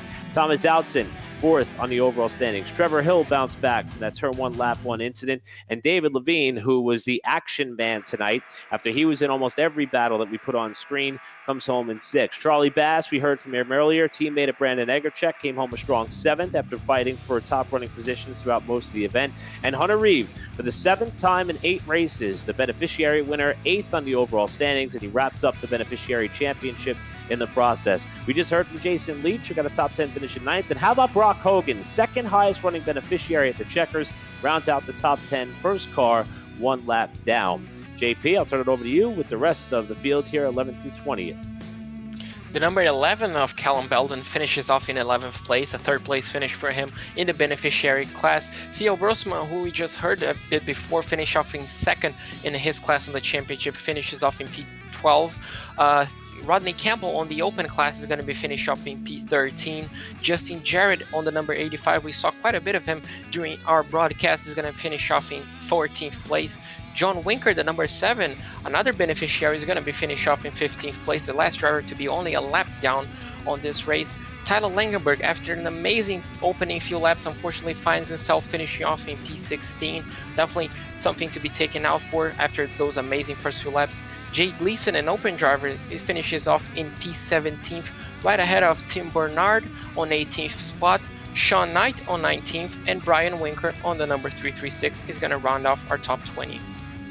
And the rest of the field saw a couple of drivers who were involved in some incidents tonight. Glenn Gray, who finished 21st, made it all the way to the finish, though. Rick Haslett was 22nd, and Brandon Egerchek, who ended up wrapping up the Pro Championship, again involved in that Turn 1 Lap 1 incident, but still had enough points to sew up the title, and a lot of that came by virtue of his 2 wins to kick off this season.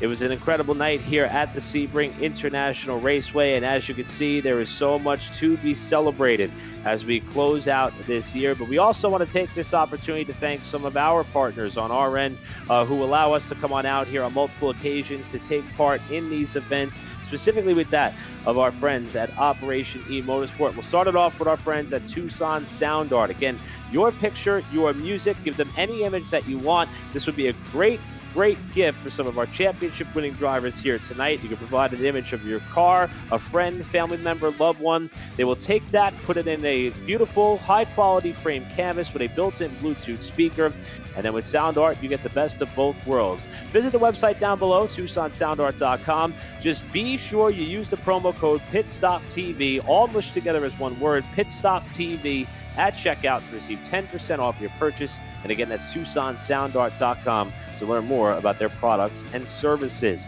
One of our newest partners here at Pit Stop TV is our friends at Race Pace. And there's a Discord link down below because, as we know in the sim racing community, it's one of the best ways to be able to communicate with those of which you are working with. And if you ever wished you could have a race engineer on speed dial, this is your chance. Thanks to Race Pace, which is a driver development service and setup shop all rolled into one. Work with our buddy Tyler, who is in fact a real-world race engineer, and he will help step up your game before your next race, so that way you could pick up the pace with Race Pace. We also want to thank our longtime partner at Permanent Makeup and Cryo in Maine, because when it comes to your appearance, you deserve the best care that money can buy. Because at Permanent Makeup and Cryo in Maine, the owner, Ashley Bullier, a certified micropigmentation specialist, provides professional, safe, and most importantly, personalized services. If you want to see some examples, testimonials, check them out on Facebook or visit their website, as you see down below, permanentmakeupinmaine.com, to learn more about their available products and services. Give them a call and book your consultation today. And lastly, we want to thank the parent company of Pit Stop TV, Whiplash Media, as they specialize in various sim racing resources, including paint schemes, stream overlays, iRacing camera packs, which I'm going to give a round of applause to Whiplash Media and our very own Andrew Cardinale IV, because tonight's were beautiful. They also deal with so much more in the sim racing world and on the real world side of racing as well. They're involved in any types of service that range from photography, social media management, public relations, and more. Visit the website that you see there, whiplash-media.com, to learn more about all that Whiplash has to offer. Well, I'll tell you what, JP, these 8 weeks went by relatively quickly. I'm sad to see the season come to a close, but I'm excited for all the attention and awareness that we were able to bring, especially tonight, to a number of the beneficiaries in the field. The series does a great job putting together a media packet, highlighting a number of those stories. We got to spend some one-on-one time with some drivers who may not have been able to win their way into the broadcast booth to tell some stories about what this series is all about. It tugs at your heartstrings for sure. It certainly opens up your eyes into all that is being done for these select individuals and groups of people, and there is so much more in store and on tap, courtesy of this organization. And like I said to Jason Leach earlier, I'm just happy to be a part of it, and I'm sure, JP, you feel the same. Yeah, exactly. It has been special for me ever since season 1, race 1 at VIR. You know, it has been an incredible journey. I'm so happy to be a part of it. As you said, you know, it's just amazing to see all the stories and how, you know, just Jason and all the guys behind Operation Motorsport just trying to make their lives better, trying to unite everybody, and they succeed in doing that. And I'm so excited for the future for these guys. You know, it's just something great, and I'm definitely going to be following it on the future. Now, while we may be done with the Operation eMotorsports event for the time being, we still have more racing coming up on the platform. Tomorrow night, it is going to be the Bluegrass iRacing Series finale at the Phoenix Raceway here on the platform. If you want to watch more stock car action, Friday night will be the LTAC Cup Series at Dover. And then Monday night, we are going to be in good shape for the BRP iRacing Series for their 11th race of 13 on the season at the Cedar Lake Speedway. If you want to learn where you can catch out the action, visit us on Facebook at facebook.com/pitstoptv/. You can also check us out on Twitter, twitter.com/pitstoptv_, twitch.tv/pit_stop_tv/. And lastly, my go-to source, especially if I'm laying in bed, not on the call for a race, and I want to check out what the guys are up to, on youtube.com/pitstoptv1/ to see all the racing action coming up again on Pit Stop TV. Well, it's been an amazing night. We had an amazing crew. As we mentioned earlier, we had our buddy Andrew Cardinale IV, who was on the pre-race show with us earlier. He was kind of the man behind the scenes with our production quality, which in my opinion went flawlessly. I'm not being biased. We also had Trey Shuttlesworth handling things on social media. A lot of wonderful pictures that are out and about over there to keep everybody up to speed as to what was happening on tonight's event. And of course, JP Costa joined me on the call, as he did for the majority of this season. And it's been a blast. And just like that, another season of Operation eMotorsport is in the book. We hope to see you back here once again soon. But for now, on behalf of everybody at Pit Stop TV, I'm Eric Brennan. I want to wish you all farewell, and we'll see you next time here on Pit Stop TV. Good night, everybody.